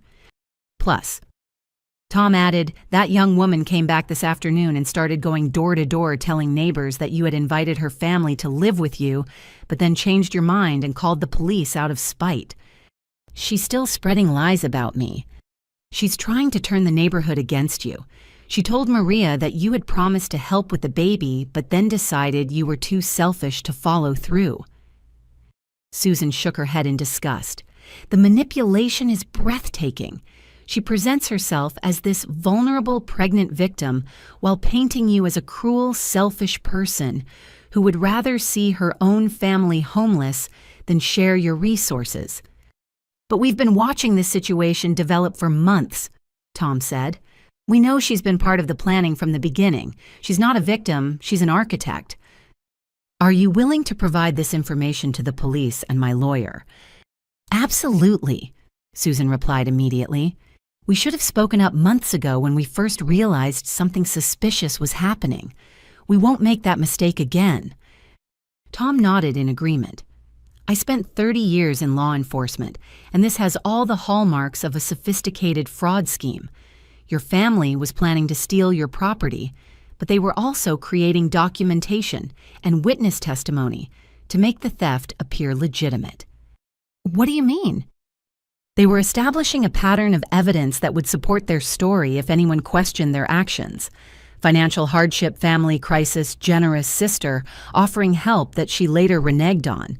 If they had succeeded in taking your house, they would have had a neighborhood full of witnesses ready to testify that you had agreed to the arrangement. The realization was chilling. My family hadn't just been stealing my house, they had been framing me as a willing participant in my own victimization. As I walked back to my house, I noticed other neighbors watching from their windows and yards. Word was spreading through the community that something significant was happening on Maple Street. My phone rang as I reached my front door. The caller ID showed Eleanor Fitzgerald's number. "Elisa, dear, I've been hearing the most disturbing rumors from other neighbors about what happened yesterday. Are you all right?" "I'm okay, Mrs. Fitzgerald, but I think there's a lot more to this story than even we realized yesterday." "I'm sure there is. Your grandmother always said Patricia was capable of more deception than people realized, but I'm calling with some good news." "Good news." "I've been talking to other friends of Helen's people who knew your family during her final years. Several of them have information about your parents' financial problems and their treatment of your grandmother that you need to hear." "What kind of information?" "Information that proves this pattern of behavior goes back much further than we discussed yesterday. Helen wasn't their first victim, Elisa. She was just their most recent one before you." As the sun set over my neighborhood, I realized that the community I had lived in for 3 years was rallying to support me in ways I had never expected. People I barely knew were coming forward with evidence that could help protect me from my own family's fraud scheme. But Eleanor's words suggested that even this expanded understanding of the situation was just the beginning. My parents and Jessica had apparently been running criminal enterprises for years, targeting vulnerable family members and manipulating entire communities to cover their tracks. Tomorrow I would share all of this new evidence with Sarah Williams and Detective Martinez. Tonight I would finally feel secure in my own home, knowing that I had allies watching out for me. My family had tried to isolate me to make me an easier target. Instead, they had united my community in support of justice and truth. That realization gave me more strength than any legal strategy or evidence folder ever could. The next morning brought a call from Detective Martinez that would change everything I thought I knew about the scope of my family's crimes. "Ms. Morrison, we need you to come to the station immediately. Our financial crimes unit has been investigating the evidence you provided, and they've uncovered some disturbing information that goes far beyond the break-in at your house." "What kind of information?" "Information that suggests your parents and sister-in-law have been running a systematic fraud operation for several years. We're talking about identity theft, financial exploitation, and conspiracy charges that could result in federal prosecution." An hour later, I sat in a sterile conference room at the police station surrounded by boxes of documents and computer printouts. Detective Martinez was joined by Agent Rebecca Foster from the FBI's White-Collar Crime Division and a forensic accountant named David Park who specialized in family financial fraud cases. "Ms. Morrison." Agent Foster began, "What started as a simple breaking and entering case has revealed what appears to be an ongoing criminal enterprise. We need to walk you through what we've discovered." David Park opened the first box of documents. "We've been analyzing the financial surveillance materials you found in your home office. The level of detail suggests your parents had been conducting identity monitoring on you for over 2 years. Identity monitoring. They had access to your credit reports, bank statements, employment records, and tax returns. This goes far beyond the casual financial oversight you might expect from concerned parents." Agent Foster pulled out a series of printed emails. "We also found correspondence between your mother and multiple financial institutions, where she attempted to gain access to accounts in your name. She tried to access my bank accounts, unsuccessfully in most cases, but the attempts are documented. She contacted your mortgage company claiming to be calling on your behalf about payment modifications. She called your credit card companies asking about increasing credit limits. She even applied for a home equity line of credit using your property as collateral." My stomach dropped. "Did the home equity application go through?" "No, because the bank required your physical presence and signature. but the application included forged documentation suggesting you had authorized her to act on your behalf. Detective Martinez opened another folder. Ms. Morrison, were you aware that your parents filed for bankruptcy 2 years ago? No, I had no idea. The filing shows debts of over $120,000, mostly credit card debt and medical bills. But here's what's interesting. The timeline of their financial problems corresponds exactly with the timeline of increased surveillance on your finances. David Park spread out a series of charts and graphs. We can track a clear pattern. As your parents' debts increased, their monitoring of your assets became more systematic and aggressive. They were essentially treating your property and income as solutions to their financial crisis. But what about Jessica? Where does she fit into all this? Agent Foster smiled grimly. Jessica Morrison is where this case gets really interesting. We've been investigating her background, and she's not the innocent, pregnant victim she appears to be. She pulled out a thick file labeled Jessica Chen Morrison Financial History. Your sister-in-law has a criminal record in 3 states for fraud and identity theft. She's been arrested for credit card fraud in California, check fraud in Nevada, and gambling-related financial crimes in Arizona. Criminal record, but she and Gavin have only been married for 2 years, which is exactly when she arrived in your state and began her surveillance of your family.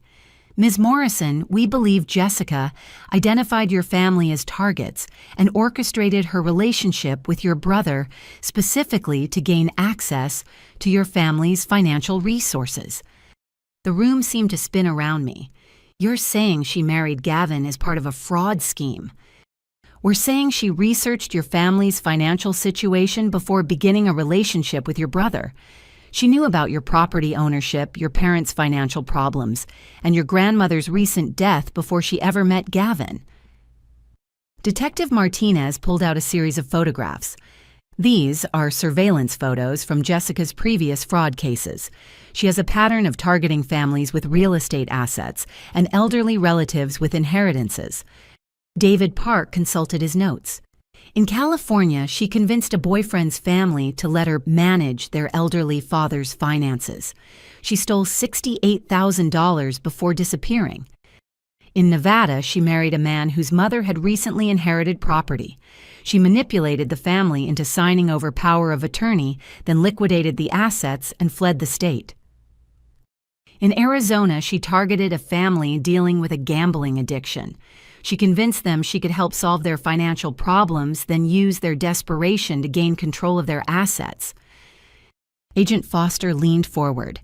Ms. Morrison, your sister-in-law, is what we call a family infiltrator. She specializes in identifying vulnerable families, embedding herself through romantic relationships, and then orchestrating elaborate schemes to steal their assets. But the pregnancy, is that even real? The pregnancy is real, but it's also strategic. Jessica has used pregnancy as emotional leverage in every one of her previous schemes. The expectation of a grandchild makes family members more willing to share resources and less likely to question suspicious behavior. Detective Martinez pulled out another file. We've also discovered that Jessica has been in contact with known gambling creditors who have histories of using violence to collect debts. The financial pressure you've been hearing about isn't just from legitimate gambling losses. What do you mean? We mean Jessica borrowed money from loan sharks to finance her gambling, and those debts come with physical threats if not repaid. The urgency around stealing your house wasn't just about housing, it was about keeping Jessica alive. Agent Foster nodded grimly. These creditors don't negotiate payment plans. They expect immediate repayment, usually through liquidation of assets like real estate. Your house would have been sold immediately after the deed transfer, with the proceeds going directly to Jessica's gambling debts. The scope of the deception was overwhelming. So my entire family was manipulated into committing crimes to solve Jessica's gambling debt crisis. Exactly. She identified your parents' financial vulnerabilities and your property as the perfect solution to her problem. Then she orchestrated a scheme that would destroy your family while saving her life. David Park pulled out a timeline chart. We can track Jessica's activities month by month. She began researching your family 6 months before she even met Gavin. She studied your parents' bankruptcy, filing your property records, your grandmother's obituary, and your employment history. She researched my grandmother's obituary. Estate records are public information. Jessica would have known about your inheritance, your property value, and your family dynamics before ever approaching your brother. Detective Martinez leaned back in her chair. Ms. Morrison, what we're dealing with here isn't a family dispute that got out of hand. This is a sophisticated criminal enterprise run by a professional fraud artist who specializes in destroying families. What happens now? Agent Foster consulted her notes.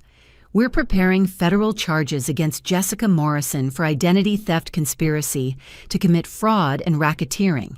The charges against your parents will likely be reduced to cooperation agreements if they're willing to testify against Jessica.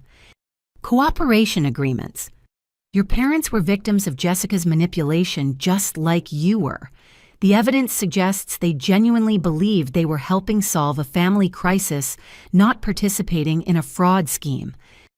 But they still broke into my house and tried to steal my belongings. Yes, and they'll face consequences for that. But the federal charges will focus on Jessica as the mastermind of the criminal enterprise. Detective Martinez pulled out one final document. Ms. Morrison, there's something else you need to know. Jessica's gambling creditors have been conducting their own surveillance of your property. We have evidence that your house was being watched by people connected to organized crime. My blood ran cold. Organized crime. The loan sharks Jessica borrowed from have connections to larger criminal organizations. They've been monitoring your house as collateral for Jessica's debts, even though you obviously had no knowledge of owing them anything. Agent Foster nodded. Which means your safety could be at risk until this situation is resolved. We're recommending protection protocols until Jessica and her associates are in custody. What kind of protection protocols? Enhanced security at your home, regular police patrols of your neighborhood, and immediate notification if any suspicious individuals are observed near your property. As I left the police station that afternoon, my head was spinning with the realization that what I had thought was a family betrayal was actually an elaborate criminal conspiracy orchestrated by a professional fraud artist. My parents hadn't just been greedy or manipulative. They had been victims of a scheme designed to destroy our family from the inside out. But more frightening than anything was the knowledge that dangerous people had been watching my house, viewing my property as collateral for debts I never knew existed. The game Jessica had been playing was much more dangerous than I had realized, and it was far from over. 3 days after my meeting with the FBI, the dangerous reality of Jessica's gambling debts came crashing into my life in a way I never could have imagined. I was working from home, catching up on graphic design projects that had been neglected during the chaos of the past week, when my doorbell rang at 2 p.m. Through the peephole, I could see 2 men in expensive suits standing on my front porch. Neither of them looked familiar, and something about their posture made me immediately uncomfortable. I didn't open the door. Ms. Morrison. The older man's voice was polite but carried an undertone of authority that made my skin crawl. We'd like to speak with you about Jessica Morrison. We understand she's family. I don't know anyone by that name. I called through the door, following the safety protocols Agent Foster had outlined. Ma'am, we know that's not accurate. We have documentation showing Jessica Morrison is married to your brother Gavin Morrison. We also have records indicating this property has been designated as collateral for outstanding debts. My blood turned to ice. This property is not collateral for anyone's debts. You have incorrect information. Perhaps we could discuss this inside. We're reasonable people, Ms. Morrison. We prefer to resolve financial matters through conversation rather than other methods. I immediately called 911, speaking quietly so the men outside wouldn't hear me. I have 2 unknown men at my front door claiming my house is collateral for someone else's gambling debts. I need police assistance immediately. Are you in immediate danger? I don't know. They're being polite but threatening, and they're connected to organized crime, according to the FBI. Officers are en route. Stay inside and don't open the door. Through my living room window, I could see the men walking around my house, examining my security cameras and making notes in small notebooks. They moved with the casual confidence of people who were used to intimidating others. My phone rang. The caller ID showed an unknown number with a Nevada area code. Ms. Morrison, this is Vincent Romano. I believe my associates are currently at your residence. Mr. Romano, I don't know who you are or why you think you have any connection to my property. I'm the person Jessica Morrison owes $82,000 to plus interest and penalties. That amount is now $96,000 and growing daily. Jessica Morrison's debts have nothing to do with me. Actually, they do. Jessica used your property as collateral when she borrowed money from my organization 6 months ago. We have documentation showing she presented herself as a co-owner of the property at 1247 Maple Street. She's not a co-owner. She's never been a co-owner. She has no legal claim to my house whatsoever. That may be true, Ms. Morrison, but our agreement was with someone who claimed to have authority over that property. When she borrowed our money, she assured us that the property could be liquidated if necessary. Mr. Romano, Jessica Morrison lied to you. She has no authority over my property, no legal claim to it, and no right to use it as collateral for anything. Perhaps, but that creates a problem for both of us. Jessica borrowed money in good faith using what she claimed was legitimate collateral. If that collateral doesn't exist, she still owes the money and we still need to collect it. That's between you and her. Leave me out of it. I'm afraid it's not that simple. When people borrow money from our organization using fraudulent collateral, we typically hold everyone connected to the fraud responsible for repayment. Everyone connected. I had nothing to do with Jessica's borrowing. You're her sister-in-law. You're family. In our business, family members are responsible for each other's debts. The threat was clear, even though Romano was being careful not to make explicit statements that could be recorded and used as evidence. Police cars were pulling into my driveway.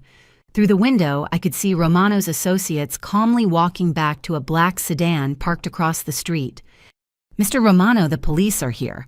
Your people need to leave my property immediately. Of course.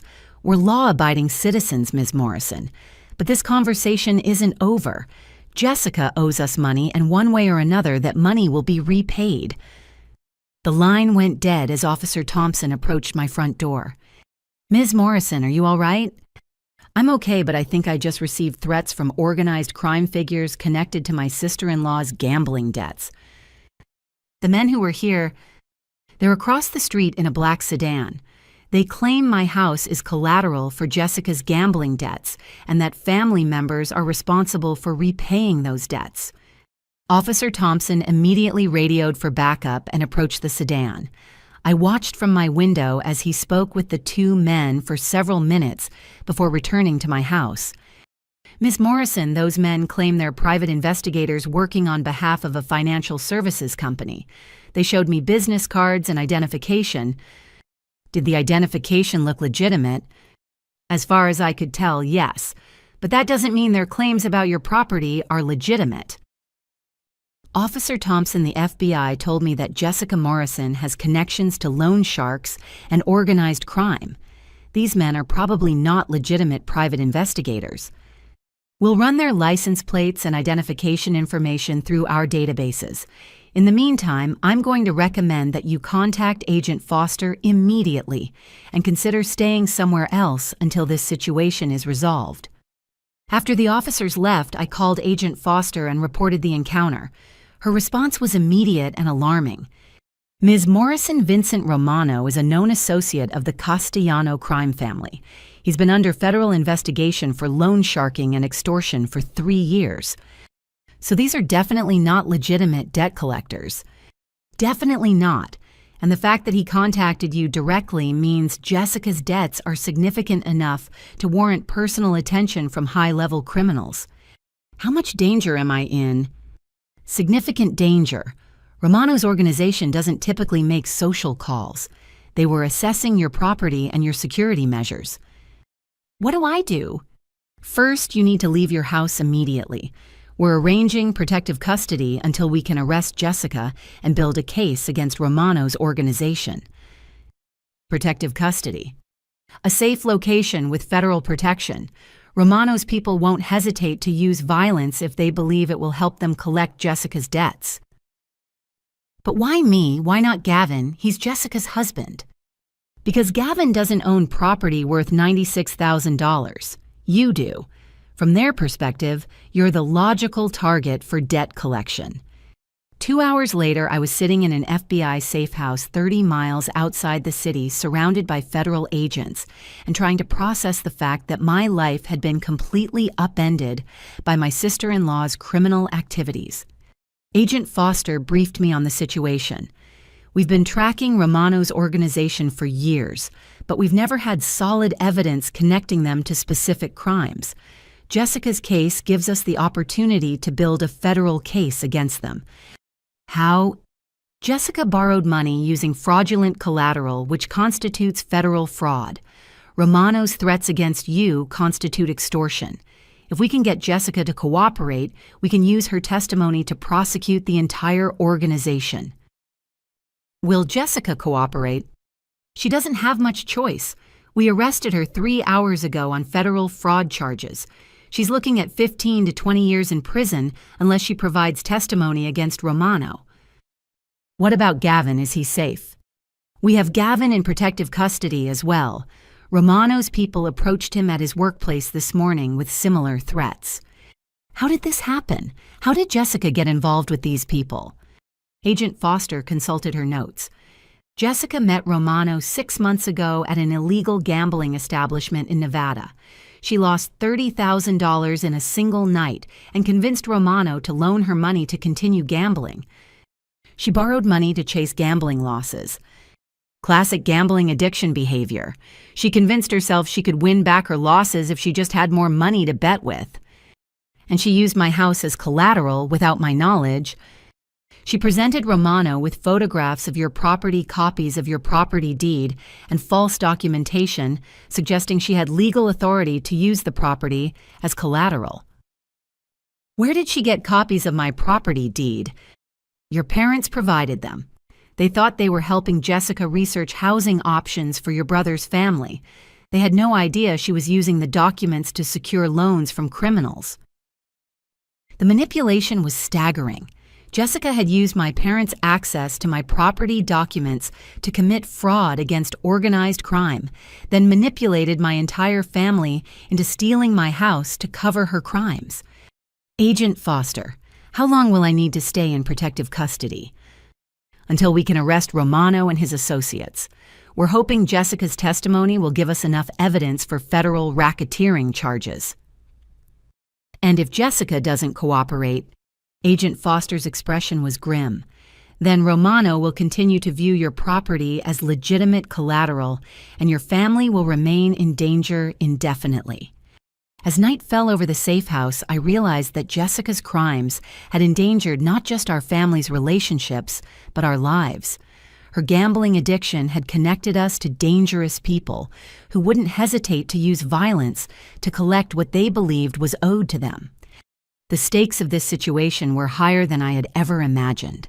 This wasn't just about family betrayal or financial fraud anymore. This was about survival.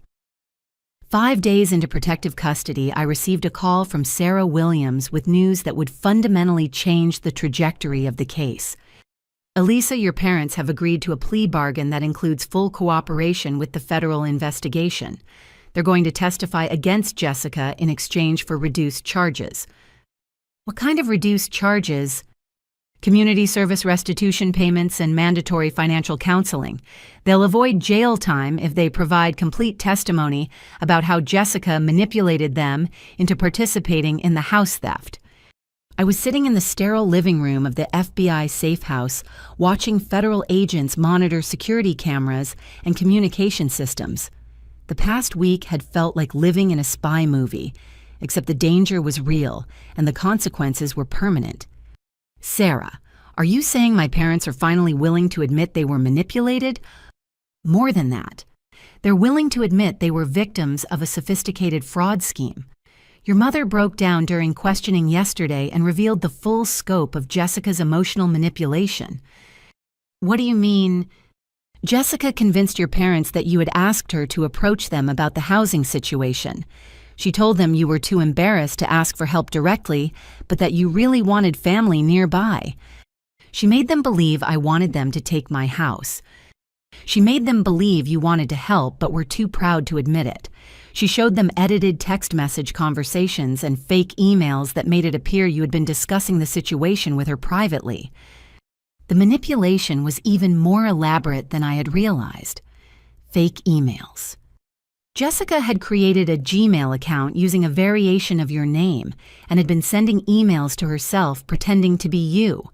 She showed these fake conversations to your parents as proof that you were secretly supportive of the housing arrangement. How did they not realize the emails were fake? Because Jessica is extremely skilled at this kind of manipulation. She had studied your communication style, your vocabulary, even your schedule patterns to make the fake emails appear authentic. Agent Foster, who had been listening to my conversation, gestured for the phone. Ms. Morrison, may I speak with your attorney? After a brief conversation, Agent Foster returned the phone to me.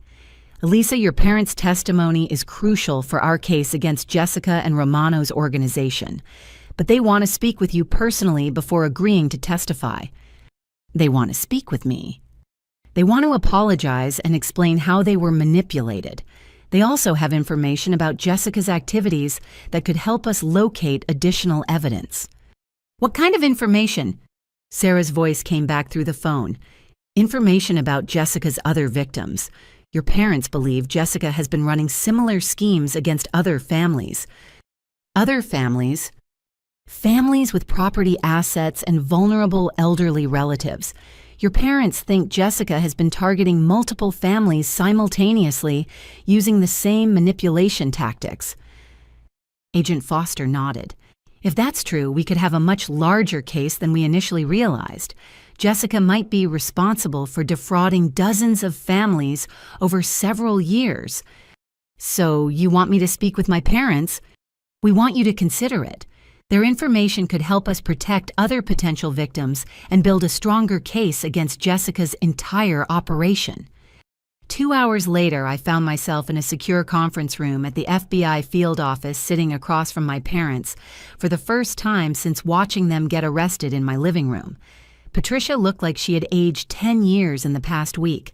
Her usually perfect silver hair was unkempt, her clothes wrinkled, and her eyes red-rimmed from crying. Harold appeared equally devastated. His normally authoritative posture was gone, replaced by the slumped shoulders of someone carrying unbearable guilt. Elisa. Patricia began, her voice barely above a whisper. We owe you an apology that we can never adequately express. Mom, I know Jessica manipulated you. Agent Foster explained some of what happened. No, you don't understand the full scope of it. Harold's voice was hoarse. We didn't just fall for her lies. We actively participated in violating your privacy and planning to steal your property because we wanted to believe her version of events. What do you mean? Patricia pulled out a tissue and wiped her eyes. We wanted to believe that you secretly wanted to help Gavin, but were too proud to admit it. We wanted to believe that taking your house was actually doing you a favor by teaching you to be more generous. Jessica told us things about you that we wanted to hear because they confirmed our existing resentments. Harold continued. She said you were lonely living in such a big house by yourself. She said you felt guilty about having so much when Gavin was struggling. But those things weren't true. We know that now. But at the time, Jessica was so convincing. She had evidence. She had documentation. She had recordings of conversations that seemed to prove her claims. Agent Foster leaned forward. Mr. and Mrs. Morrison, can you tell us about these recordings? Patricia nodded. Jessica played us audio recordings that she claimed were conversations between her and Elisa. In the recordings, Elisa was supposedly expressing concern about Gavin's financial situation and asking Jessica to help figure out a solution. But the voice in the recordings wasn't actually Elisa's. We thought it was at the time. Jessica is very good at voice manipulation technology. She had recorded conversations from Elisa's social media videos and used software to create fake audio clips. Harold pulled out his phone. We still have some of the fake evidence Jessica showed us. Text message screenshots, email printouts, even fake bank statements showing Elisa's supposed financial difficulties. Agent Foster examined Harold's phone with interest. This is sophisticated digital fraud. Jessica used multiple forms of fabricated evidence to support her manipulation. The worst part, Patricia said quietly, is that we wanted to believe it. Jessica's lies confirmed our suspicions that Elisa was selfish and needed to learn to be more generous with family. Those weren't suspicions, I said. Those were resentments you already had about my independence. Harold nodded miserably. You're right. We resented your success, your independence, your ability to buy a house and build a career without needing our help. Jessica just gave us permission to act on those resentments. She made us feel like we were being good parents by forcing you to help your brother, Patricia added. She convinced us that tough love was necessary to teach you about family obligations. Agent Foster was taking detailed notes. Mr. and Mrs. Morrison, did Jessica ever mention other families she was helping in similar situations? Patricia and Harold exchanged glances. Yes, actually, Patricia said. She mentioned several other families who had successfully resolved housing crises through generous relatives. She specifically talked about a family in Colorado where an elderly grandmother had convinced her granddaughter to share her inheritance with struggling siblings, Harold recalled. And a family in Oregon where parents had helped their son's family move into his sister's house after financial difficulties, Patricia added. Agent Foster looked up sharply. Did she provide details about these other families? She said she had learned about conflict resolution strategies from these success stories, Harold replied. She made it sound like forcing family members to share resources was a common and effective approach.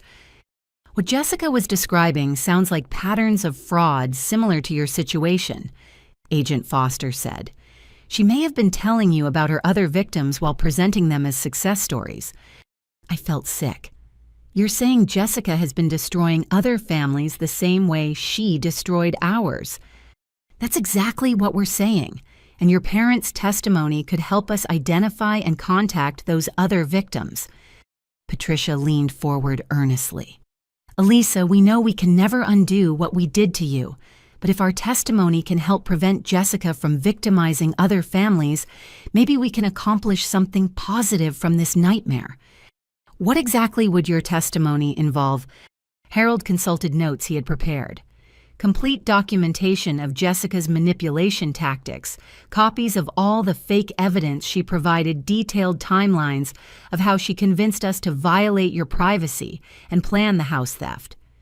We're also prepared to testify about Jessica's connections to the gambling creditors, Patricia added. She told us about owing money to business associates who expected repayment through real estate liquidation. Agent Foster nodded approvingly.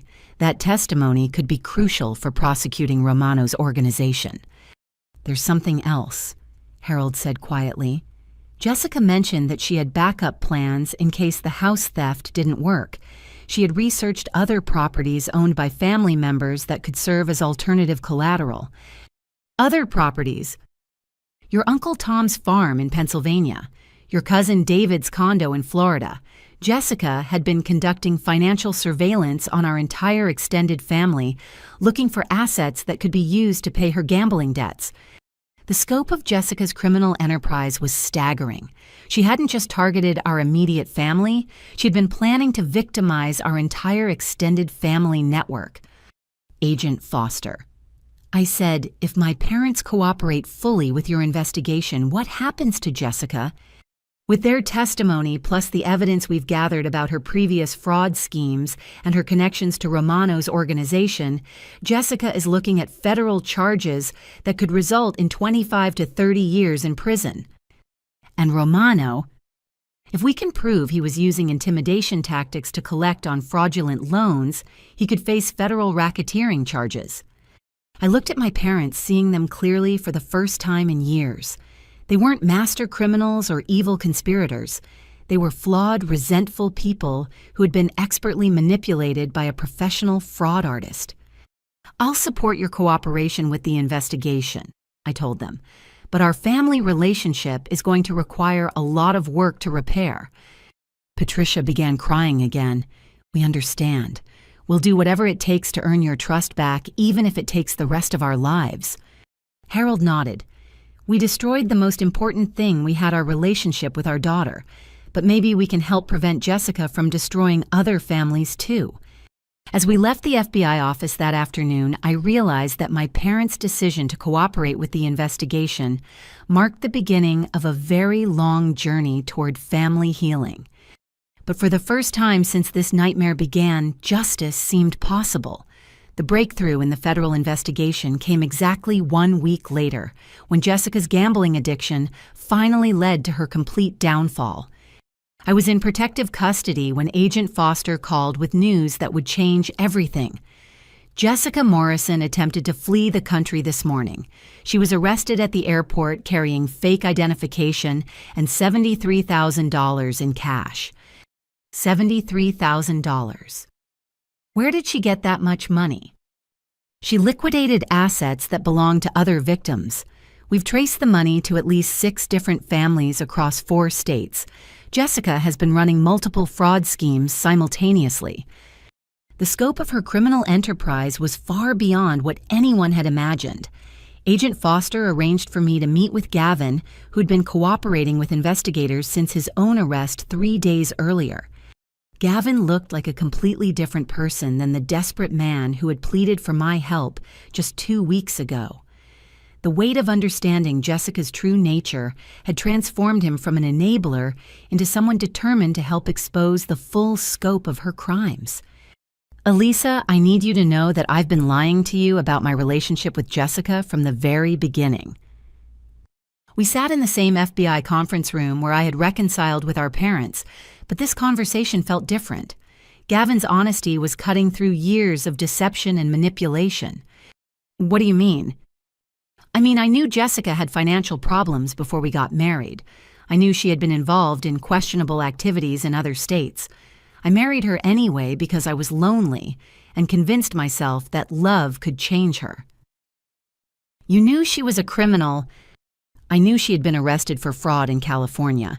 She told me it was a misunderstanding, that she had been trying to help a boyfriend's family and had been unfairly prosecuted.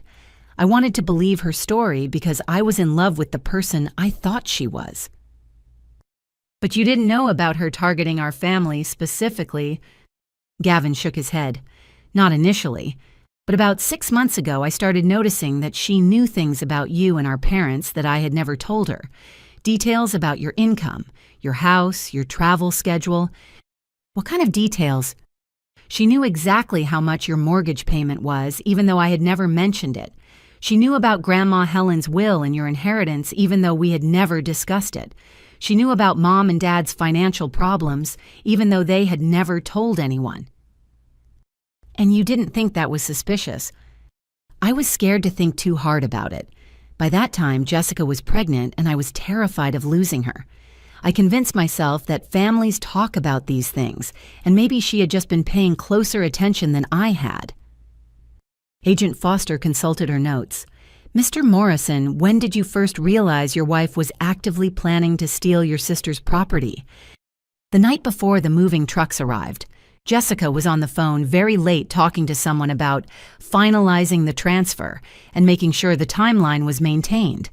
When I asked her about it, she said she was coordinating with Mom and Dad about the move. But something about her explanation didn't feel right. She seemed nervous in a way that was different from her usual anxiety about money. She kept checking her phone and looking out windows like she was expecting something to go wrong." Did you confront her about your suspicions? Gavin's face crumpled. I should have. I should have called you immediately and warned you what was happening. But I was terrified that if I interfered with Jessica's plans, she would leave me and take the baby. So you allowed your family to commit crimes because you were afraid of losing Jessica. Yes, and I'll regret that choice for the rest of my life. Agent Foster leaned forward. Mr. Morrison, your wife abandoned you yesterday when the federal charges were filed.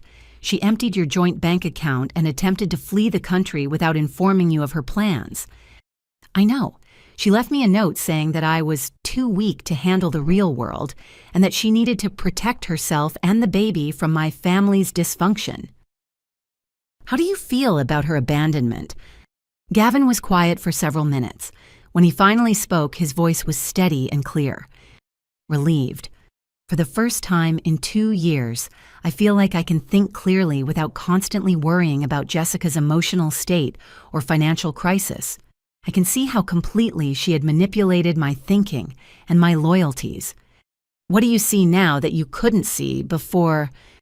I see that Jessica never loved me. She saw me as a useful tool for accessing my family's resources. The pregnancy, the marriage, even the emotional intimacy we shared was all calculated manipulation designed to make me compliant with her fraud schemes. I watched my brother transform before my eyes from a victim of manipulation into someone capable of clear, honest self-reflection. Gavin, what about the baby? Are you prepared to raise a child whose mother is going to prison for multiple felonies? Yes. Whatever Jessica's crimes, this baby is innocent and deserves a stable, loving parent.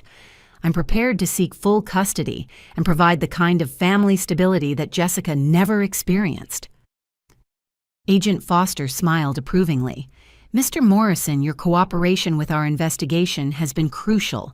Your testimony about Jessica's manipulation tactics has helped us identify patterns that connect her to at least 12 other fraud cases across 6 states.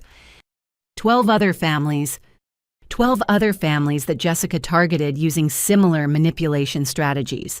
She would research families with property assets and elderly relatives, then engineer romantic relationships with family members who could provide access to financial information. She's been doing this professionally for years. For at least 5 years, possibly longer. Jessica Morrison is one of the most sophisticated family infiltration fraud artists we've ever investigated. Gavin shook his head in amazement. I can't believe I was married to someone like that without realizing what she was. You weren't the only one she fooled, Agent Foster replied. Professional manipulators are experts at creating the illusion of genuine emotional connection. Jessica studied your vulnerabilities and crafted a persona specifically designed to appeal to your needs and desires. What happens to her now? She's been charged with federal fraud identity, theft conspiracy, and racketeering. With the evidence we've gathered from multiple victims, she's looking at 30 to 40 years in federal prison. And the baby? You'll have the opportunity to seek full custody through family court. Given Jessica's criminal status and the evidence of her manipulation, custody shouldn't be difficult to obtain. I looked at my brother and saw something I hadn't seen in years, genuine remorse combined with determination to build a better life. Gavin, if you get custody of the baby, what kind of father do you want to be? The kind of father who teaches his child to value honesty, integrity, and genuine family relationships. The kind of father who protects his child from people like Jessica, even if those people claim to love them. And what about our family relationships? How do we rebuild trust after everything that's happened? Gavin met my eyes directly. We rebuild it slowly through consistent actions rather than words. We rebuild it by being completely honest about our mistakes and working every day to be better people than we were when Jessica was manipulating us. Are you willing to go to therapy to address the issues that made you vulnerable to Jessica's manipulation? I'm already in therapy. Agent Foster recommended a specialist in psychological manipulation recovery. I'm learning to recognize the patterns of thinking that made me susceptible to Jessica's control. And you're committed to being honest with me about everything, even things that make you look bad. Especially things that make me look bad. Secrets and lies are what allowed Jessica to destroy our family. Complete honesty is the only way we can protect ourselves from future manipulation. 3 weeks later, Jessica Morrison was sentenced to 35 years in federal prison without possibility of parole. Vincent Romano and 4 associates were sentenced to federal racketeering charges, carrying 20 to 25-year sentences. Gavin was awarded full custody of his daughter, who was born healthy, despite the stress of Jessica's criminal activities. He named her Helen after our grandmother as a tribute to the family member who had tried to protect us from manipulation and fraud.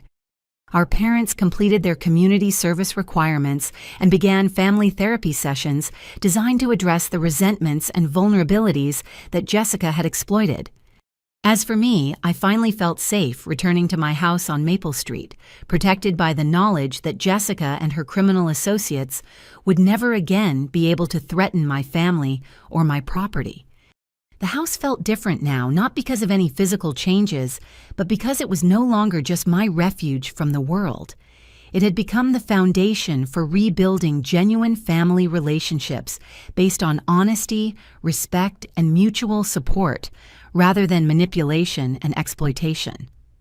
6 months after Jessica's sentencing, I stood in my grandmother Helen's kitchen preparing Sunday dinner for my slowly healing family.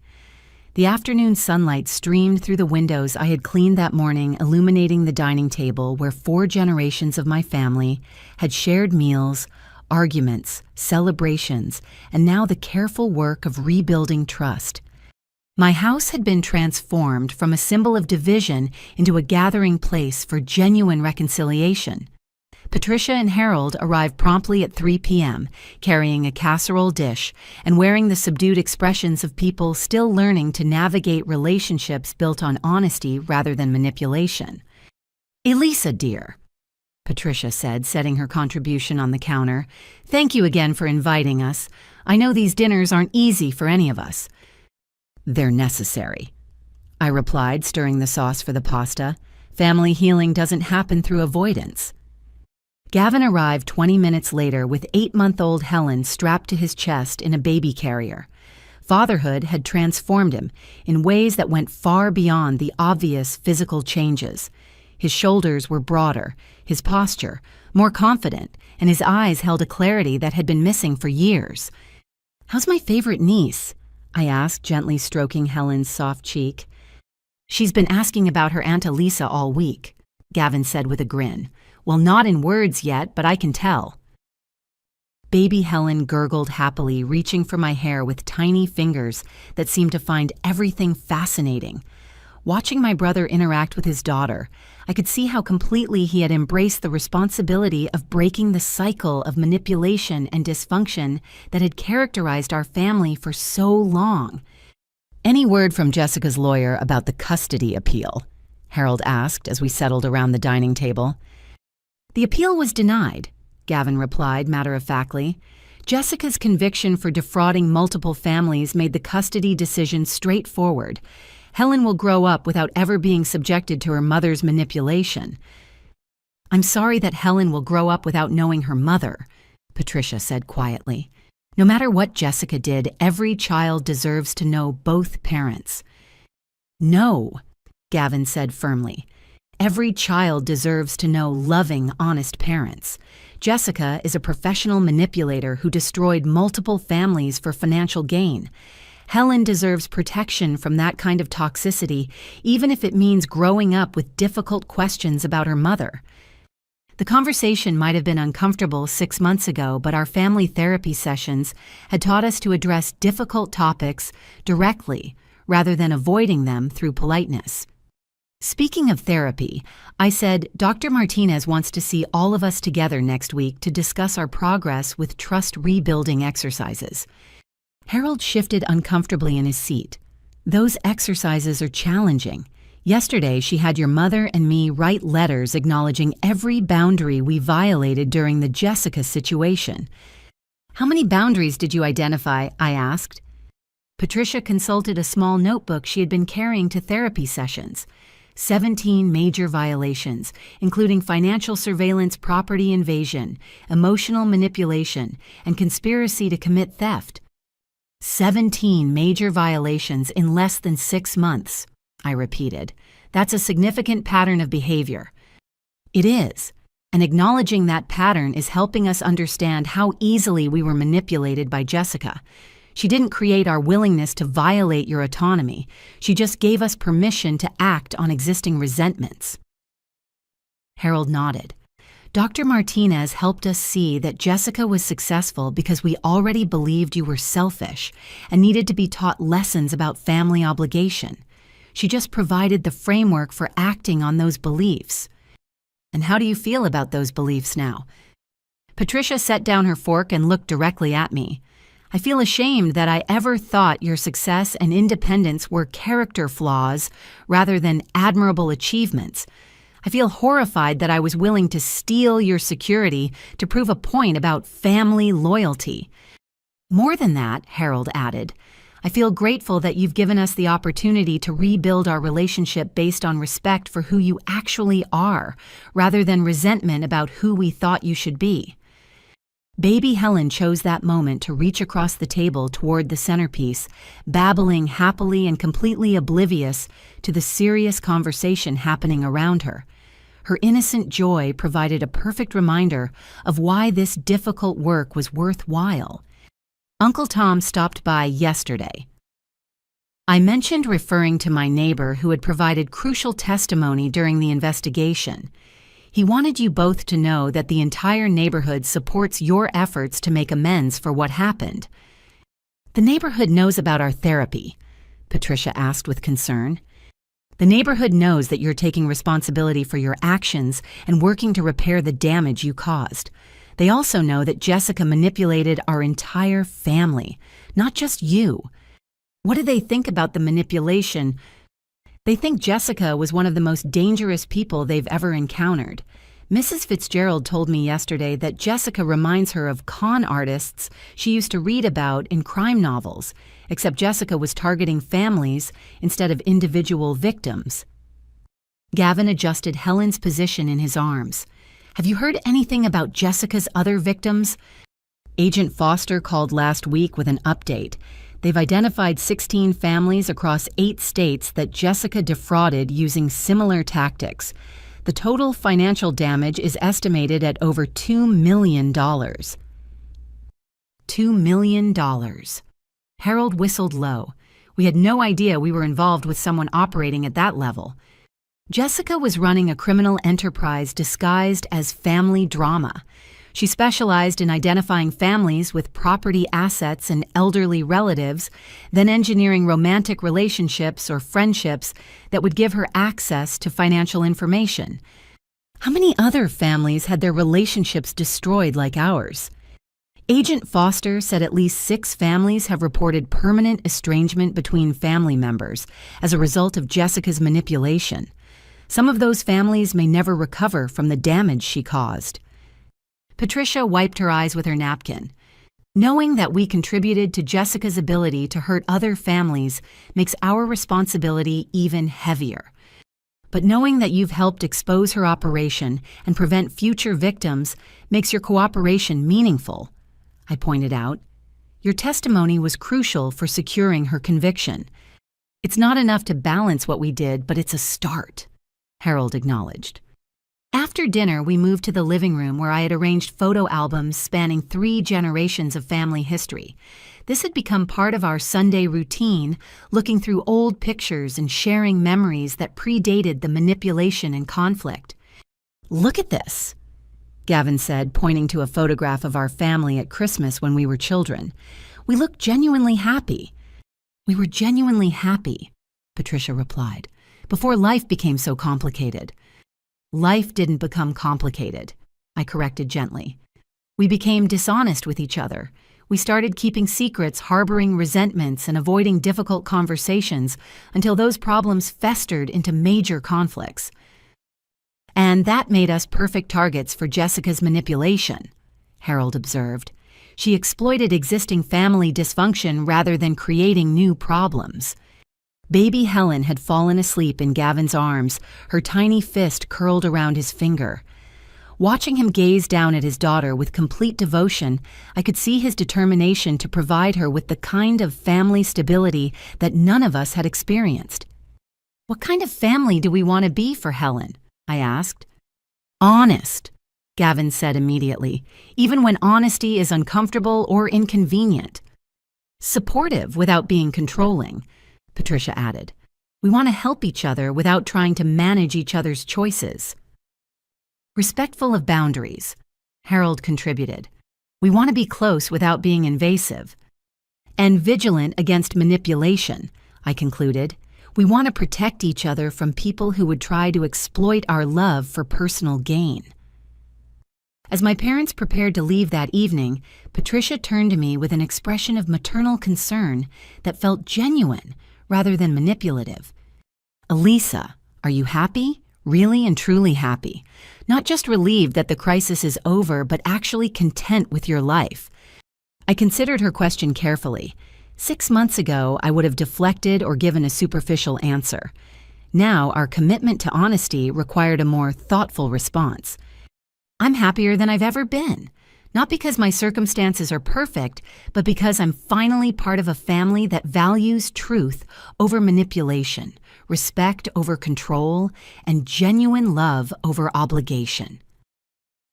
Even after everything we put you through, especially after everything we put each other through, we survived Jessica's attempt to destroy us, and we chose to rebuild rather than abandon each other. That's a kind of strength I didn't know our family possessed. Harold embraced me awkwardly, still learning how to express affection without ulterior motives.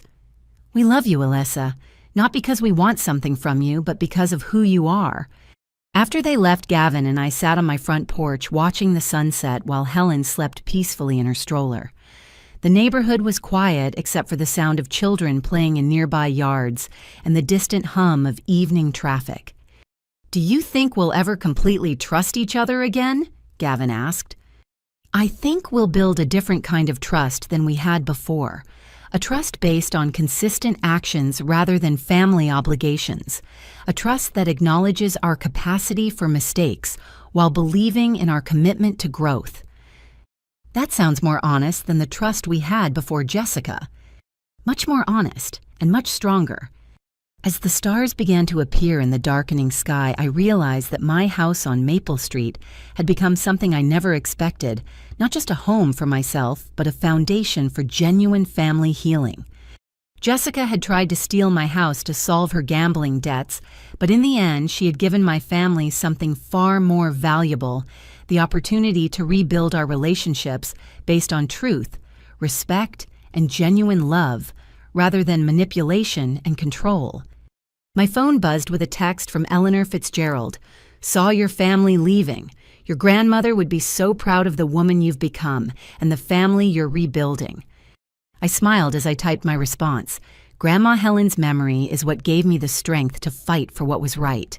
I hope she knows her legacy lives on in Helen's granddaughter.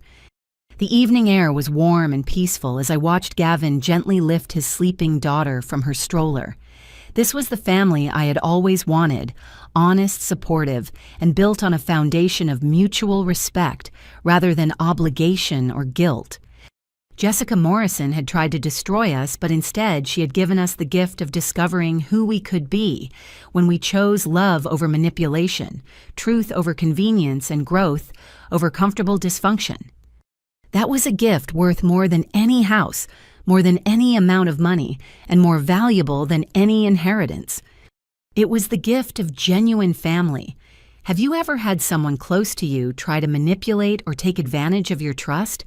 How did you handle the situation, and what did it teach you about setting boundaries with family members? I'd love to hear your thoughts and experiences in the comments below. If this story resonated with you, please give it a like and subscribe for more real-life stories about family drama, personal growth, and finding strength in difficult situations. And don't forget to share this video with anyone who might benefit from hearing about the importance of protecting yourself from manipulation, even from people you love. Thank you for listening to my story, and remember, sometimes the most loving thing you can do for your family is to refuse to enable their destructive behavior. Stay strong, stay honest, and never let anyone convince you that protecting yourself is selfish. Take care, and I'll see you in the next video.